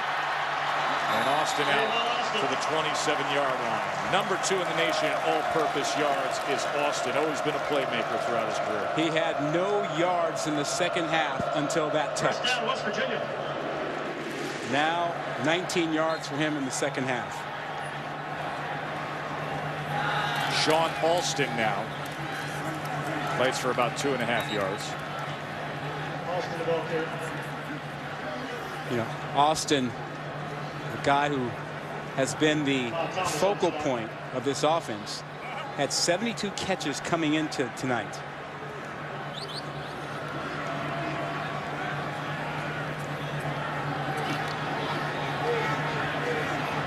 Second and 7 now. Here's Alston again, and once again he is wrapped up. That was Aaron Donald and Brandon Lindsay. Calling out both those names a lot for the Pitt defense. Now, where do you go on 3rd down? You've been getting a lot of pressure. Austin has not really been effective for you on 3rd down because of the double coverage. Neither has Bailey. Where do you pick up your 1st down? They've struggled with this tonight on 3rd down. His near side slot is Austin. 3rd and 5, he comes in motion. They swing it to him. Blockers in front. Can he get to the edge? He does. 1st down Mountaineers, and a late flag comes in.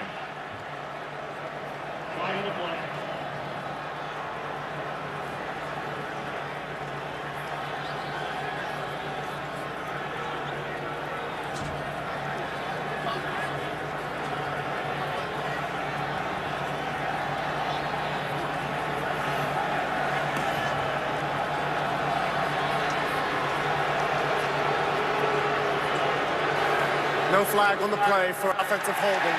1st down. So they pick it up, and the Mountaineers move on. That was pretty good arguing by Dana Holgerson over there to avoid that, I guess, because they threw that flag from far away, but the officials did a good job of getting together and talking and asking the question, what did you see? Now Garrison comes in at running back for Alston here. 1st down from the 39. Austin in motion again. This time, Smith over the middle gets it complete. And the ball comes loose, and Taglianetti jumps on it again. Wow. Pitch ball. Well, Urban just didn't put the ball away before he went down. He's wide open over the middle. Smith finds him. But how about Taglianetti coming up, recovering the ball after the hit by Williams? I mean, that ball is low. You have to carry the ball high and tight. When you don't, you're vulnerable to the strip. You strip across and down, just as Williams did. And there is the magnet to the football, Taglianetti. There they are, the dynamic duo. Getting that turnover, and now Sansiri is just going to tuck it and get as much as he can. Will Clark able to tackle Sansiri. And yet another miscue for West Virginia. As they were moving. Bennett is back in the ballgame, but what a job Davis did, the freshman running back, as a sub in that third quarter. Both freshman running backs getting plenty of time with the injury to Zach Brown. Here's Bennett. And Bennett with a gain of about 2.5. He is a true freshman from Tulsa, Oklahoma. He almost lost that ball. He bobbled that ball at the beginning. And we talked earlier about how many carries are too many for the freshman. He hasn't carried the load this season, and now he's deep into the fourth quarter. They were trying to redshirt him. Forced into action here. There's Corey Davis, the other freshman back. And now the young man from Tulsa is here in West Virginia with a lot of pressure on him. 3rd and 4. And the whistle blows. False start. Offense on the 3rd quarter. 5-yard penalty. 3rd down. You know, Pitt is really limited offensively now. You know, once Brown left the game, not only did you lose the rushing aspect, but he's good at catching the ball out of the backfield. So it's like they lost 2 players, and now you've got young guys in the backfield. Your key receiver is being doubled. You've got problems. You've got limitations now if you're Pitt. That's Zach Brown. You see him looking on as Isaac Bennett. They have to step up in pass protection here. 3rd and 9. Sansiri with time, looking downfield, and just overthrew Drew Carswell. Carswell had gained separation, but they were unable to connect. And that's the first time they've gone to Carswell tonight. He only has 9 catches on the season, so you can see they are looking for other places to get offense. Didn't exactly stretch that one out all the way.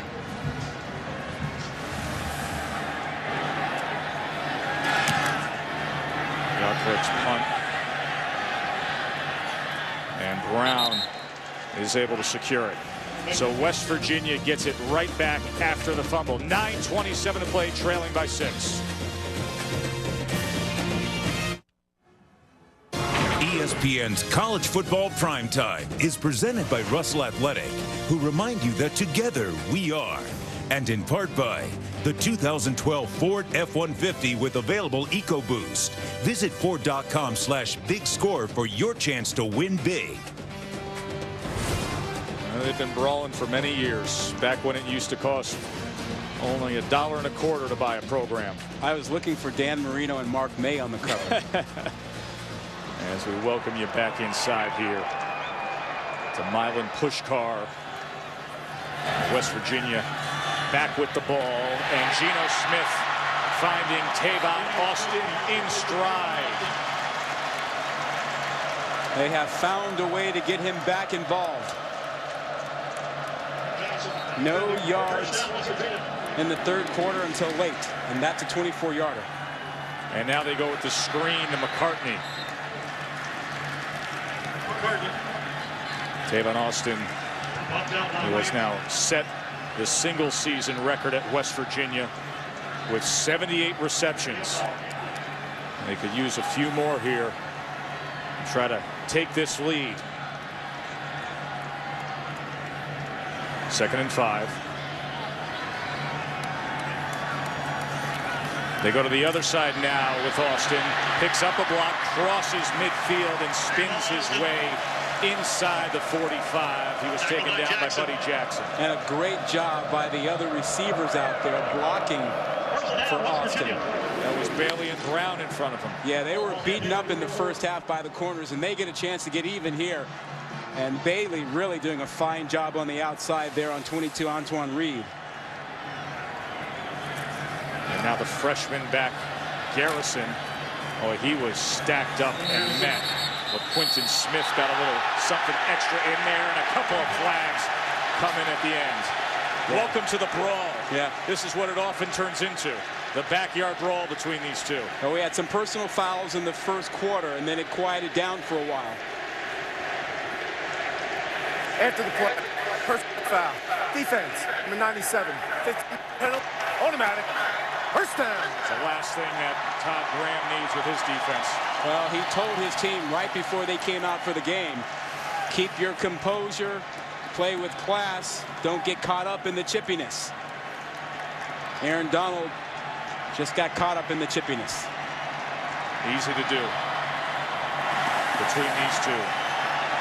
Tension was running high before kickoff, and it's maintained that level. And now the pressure cooker of a 6-point game in the fourth quarter. Not to mention the notion that this might be the last backyard brawl.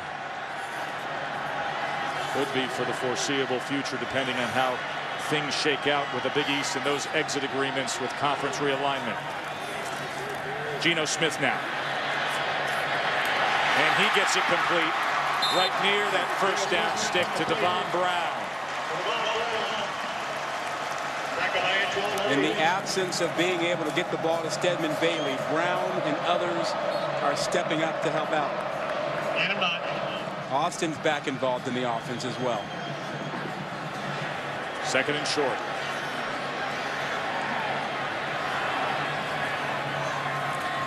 Looked Austin way, screen now the other way, and that was dangerous. Boy, they set it up for the look back screen to the running back, and it was Buddy Jackson who came flying in. Yeah, he read it the entire way. He saw the lineman sneaking out and just came flying up and almost picked it off. If he had, that's 6. Well, they've shown that a few times tonight. So Thorpe now.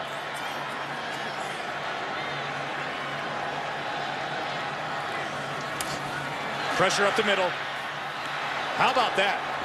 They go from, as McCartney loses yards, they go from what looked like it could have been marked for a first down to going backwards now, and it's 4th down. Well, I'm stunned that they went away from the run after they were becoming so physical and had a 3rd and 1, and you had 2 shots to get it. Now you lost yardage there.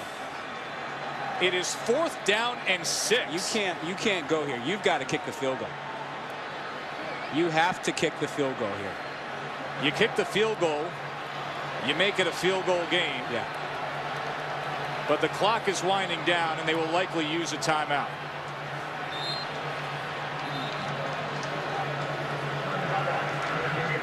We will take the break. West Virginia looking to get on the board again when we return.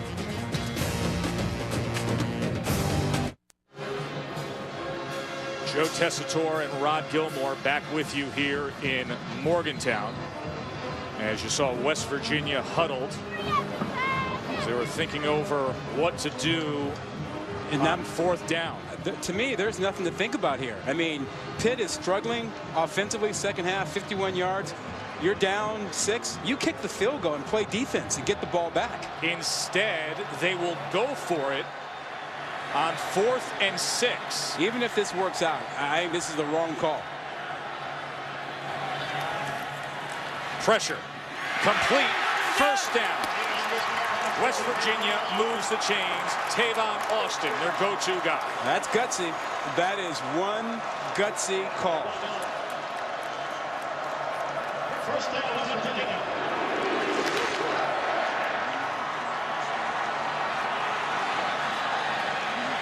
Pitt defense still trying to set up here. Sean Alston cuts back. Big opening for Sean Alston. It'll be 1st and goal, Mountaineers.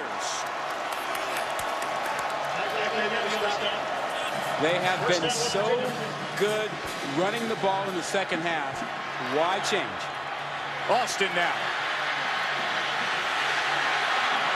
And he is stacked up at the 1-yard line by Jared Holly. Now this is where Austin should get the ball. That's the big back, number 20. Second and goal. As they hurry up, and here is Austin. Touchdown.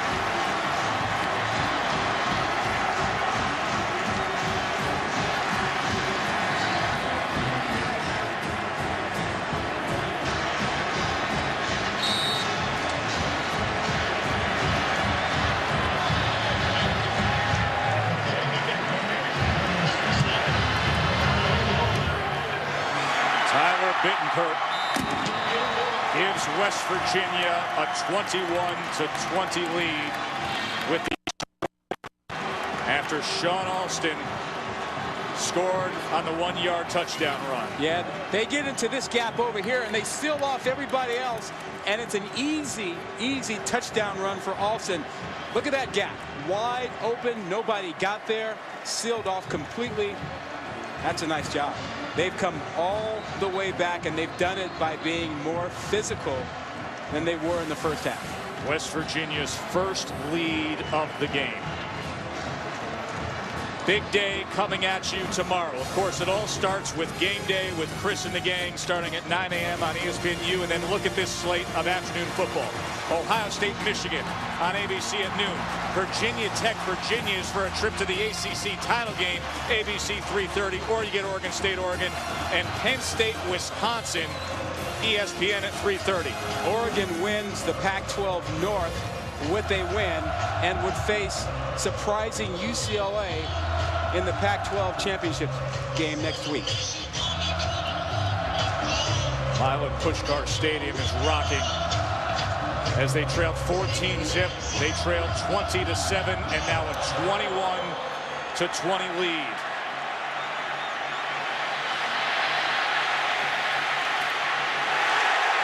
And just blown up that time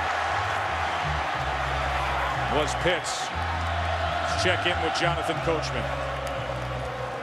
All right, guys, coming up at 10:15 Eastern time after you are done, Big Brock Osweiler in Arizona State trying to snap a 3-game losing streak to Cal just under 14 minutes from now. But first, back to you for an exciting finish.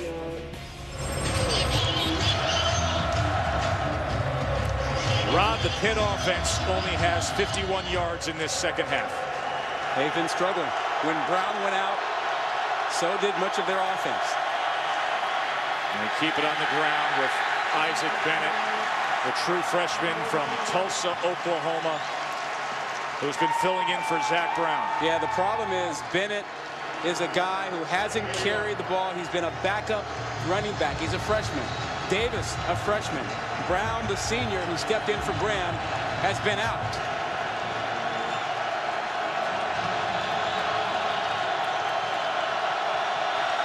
Sunseri. And that is incomplete. Sunseri was trying to connect with Mike Shanahan. Ian Smith had coverage on Shanahan. Now the problem begins again. Now West Virginia will come with Bruce Irvin, George Wright, Julian Miller, all in their pass rushing package. Young pass rushing Will Clark has been active as well. Let's see if they can get after Sunseri. 3rd and 9. Dumps it off short to Bennett, and Bennett picks up the first down. Now that was a great run by the freshman. He made a guy miss and then finished the run to get the first down. Just put his head down and made sure he picked up the first down. A young man who led his team to a high school state title a year ago and now finds himself being a key figure in the backyard brawl a year later. Comes from Tulsa, Oklahoma, where Todd Graham was the head coach at Tulsa and was recruiting him. Got the Pitt job and said, come north with me. 2nd and 5. Zach Brown out with the injury. Looking up that scoreboard as they trail by 1. 4.5 minutes to play. Sunseri, quick strike there to Devin Street, so he goes with the read option and then throws off of it. Yeah, it becomes a triple option. Fake the dive, quarterback keep, or fake the keep, throw it instead of simply pitching it. Good looking play. Option 1, option 2 right here, and option 3, throw it. Executed well by Sunseri. First down just short of midfield. They keep it on the ground with Bennett. And Bennett to the 46. Bennett had 19 carries on the season before tonight. He's carried it 16 times tonight. Ray Graham out for the year with that torn ACL. They turned to Zach Brown, the senior. He gave them good productivity, but then tonight Zach Brown exits with an injury.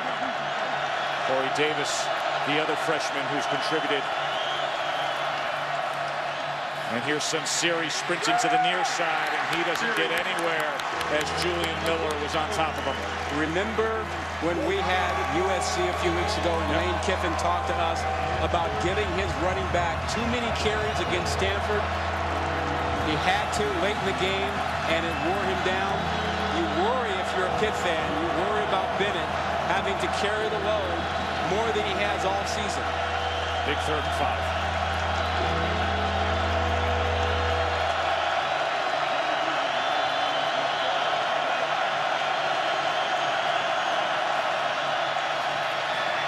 Sunseri, pressure came and it got to him.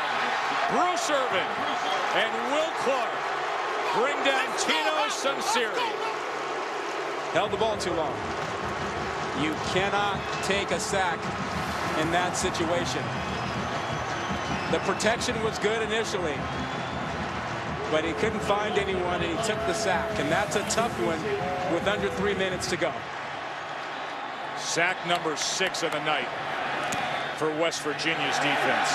Yonkler, his punt does take a Pitt bounce, and it goes all the way inside the 10, down to the 6.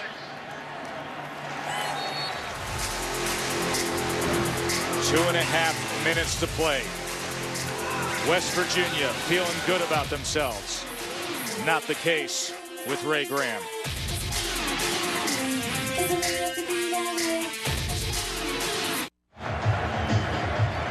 Bruce Irvin celebrating. Defense has played well in this second half. Joe Tessitore and Rod Gilmore with you as West Virginia tries to close out the backyard brawl with another victory. Real Deal's brought to you by Wendy's, Rod. Yeah, and it's been Geno Smith is the real deal. Look at what he's done tonight. He set 3 single-season records at West Virginia: completions, pass yards, and total offense. You can vote for the Real Deal at ESPN.com on your mobile phone. Defense now needs to come up big.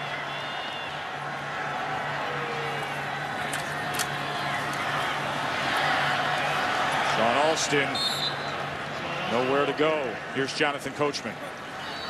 All right, Joe, they're just about set for kickoff. Zach Maynard and Cal taking on Arizona State. The kickoff of this one probably will happen over on ESPN News until you get done there in Morgantown. So stay tuned for that. Joe, back to you. Thanks, Coach. 2:20 to go. A timeout call. Todd Graham will talk things over. The key plays for West Virginia in this second half, picking up that 3rd down, which was a really, really big one for them. And then they got a great effort on the touchdown run by Alston, which put them ahead for the first time tonight. That was huge for them. And, you know, if you're Pitt, you're thinking about, you got another timeout, get a stop, use a timeout, get the ball back, and you have a shot at a field goal. That offense has struggled. But what's the answer with that offense? So, I mean, the defense has done their job tonight, but what is the answer now with what they're left with offensively? I think they have to have more protection for Tino Sunseri. I don't think it's good enough anymore to protect with 5. They got to go with 6 or 7 to get the ball out. Well, they're hoping to even get a chance to answer that question. Sean Alston, and he gets it to the 9-yard line. So another timeout is used by Pitt. That is their last timeout, and they will look for the defensive stop to give them the offensive opportunity. Unlimited action coming up this weekend, brought to you by Sprint. Going to be a big Saturday of college football, including the battle for the Commonwealth Cup tomorrow, 3:30 on ABC. What a remarkable season it's been for Virginia. Virginia Tech now up to number 5 in the country. The winner goes and plays for the ACC title. And Frank Beamer still thinking his team has a shot at the national championship. And we also saw the Oregon game there. Oregon can clinch, and Stanford will unveil some new uniforms against Notre Dame tomorrow night. That is in prime time. For now, a 3rd and 6. There's that touch pass to Austin. Can he get there? No. Pitt is going to have a chance. And what's worse, he went out of bounds. So 2:10 on the clock, and the punt team running out for West Virginia. If he stays in bounds, you run off another 30 or 35, 40 seconds off the clock. Going out of bounds with that play now gives Pitt a realistic shot of having time on the clock to get something done. Mike Shanahan set to return the Corey Smith punt. He's been punting well tonight, and he backs up Shanahan to the 26. And Shanahan is out to the 34. Wes Tonkery with a special teams tackle. Minute 56 on the clock, trailing by 1 now. Yeah, Smith might be the most valuable player for West Virginia, the way he's punted the ball. 60-yard punt by Smith. Once again, as for what's on the line, in a muddled Big East where seemingly everybody is still alive, well, these two teams alive for the moment. But this is an elimination game. Both need to win out, and they need help to secure that BCS automatic qualifying spot that the Big East has. Louisville's in play, as is Cincinnati and Rutgers. But right now, the backyard brawl will keep hope alive for one or eliminate the other. Sunseri goes down again. Julian Miller. Great pass rush, great pressure, but again, your quarterback has to get rid of the football. You cannot take sacks in this situation. 7 of them tonight. 7 times Sunseri's been sacked. Gets this ball complete. What a catch. Devin Street, 6'4" sophomore, went up and came down with it. Well, he made the difficult catch here, going up high, and it looked like his left foot was in bounds when he came down. Watch the left foot. Sorry, it is actually the right foot and knee. Official right on top.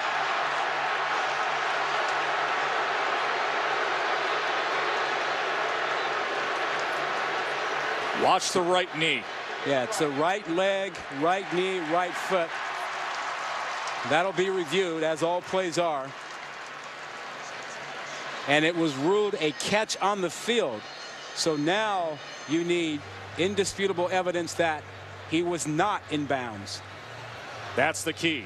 They say that knee came down. It was called a catch on the field. So now there's Jerry McGinn, the Big East referee, talking things over with Nick Traynor, the replay official, as they deal with Devin Street, who put forth just a tremendous effort on the near sideline. Yeah, as I look at that video, it is not completely clear that the first part of his body that touches is out of bounds. Well, the good news for Pittsburgh is that the call on the field is a completion. So you have to have the indisputable video evidence in order to reverse this. Yeah, you look there and you see that's what you're looking at. And it is too difficult to tell, at least to me, that he clearly landed out of bounds. If that was the first part that touched, it looks like it's conceivable that his leg touched green before going out of bounds. But the West Virginia bench certainly believed he was clearly out of bounds. Look at Dana Holgerson. Dana's saying right there. He touched the white right there. The officials come in and they say that is a completion. Yeah, I don't think there was enough in that video to overturn it. It wasn't clear.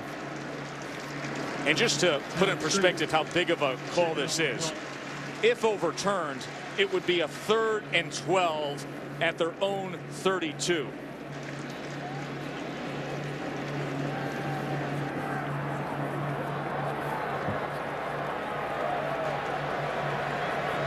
Devin Street walking over to the rest of his Pitt teammates.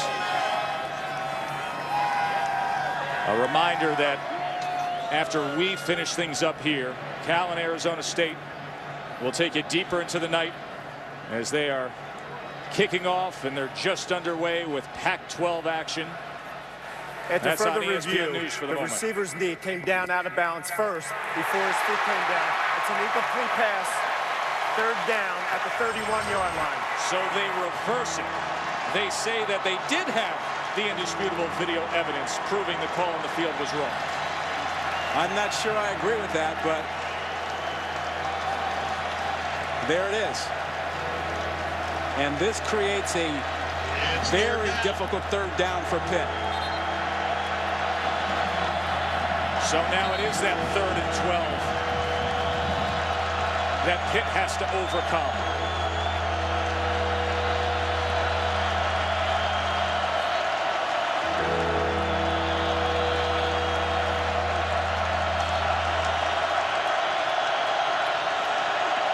Line to make is the 44.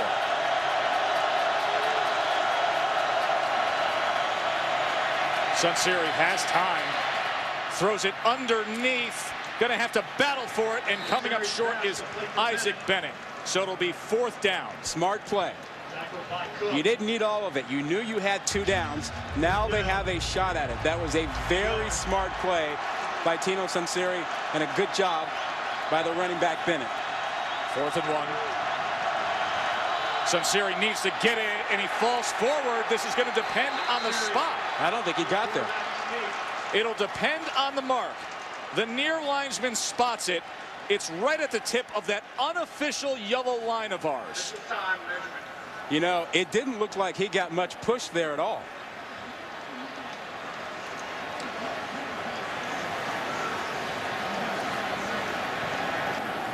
"104 years of battling tooth and nail, and this one's going to come down to the chain gang."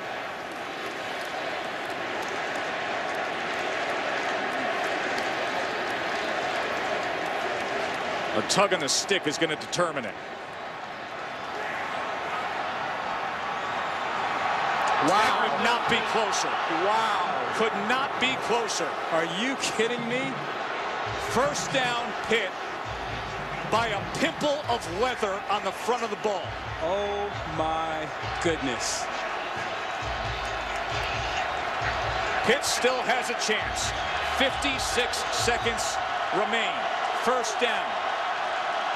Their kicker is made from 52. Sunseri pressured again. Nobody was there. Julian Miller had pressure. That is his 4th sack of the night for Julian Miller. Officials now remember talking it over. Well, and there's the flag. There was nobody near that throw from Sunseri.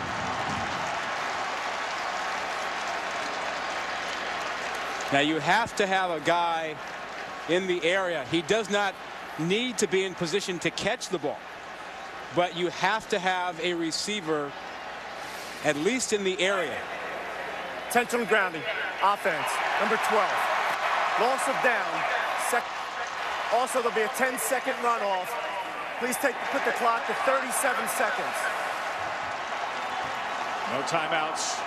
10-second runoff. The loss of down and push back.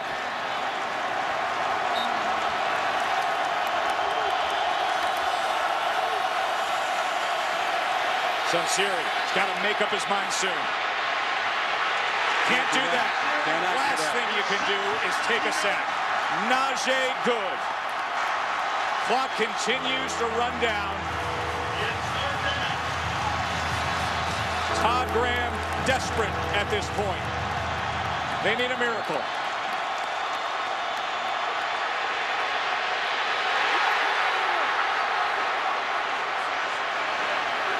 And that is going to be that, as Schlepper, the left guard, scooped it, and it ends. Bruce Irvin with the pressure to close things out, as West Virginia's comeback earns them the 104th backyard brawl.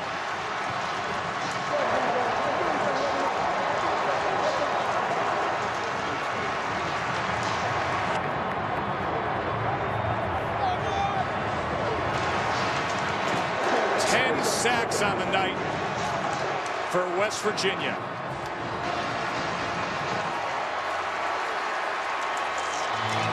West Virginia is still alive to get a BCS berth.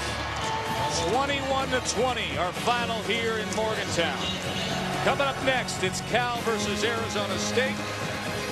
For Rod Gilmore and the crew, I'm Joe Tessitore. Enjoy the rest of your night, including Cal and Arizona State with Mike Patrick right now.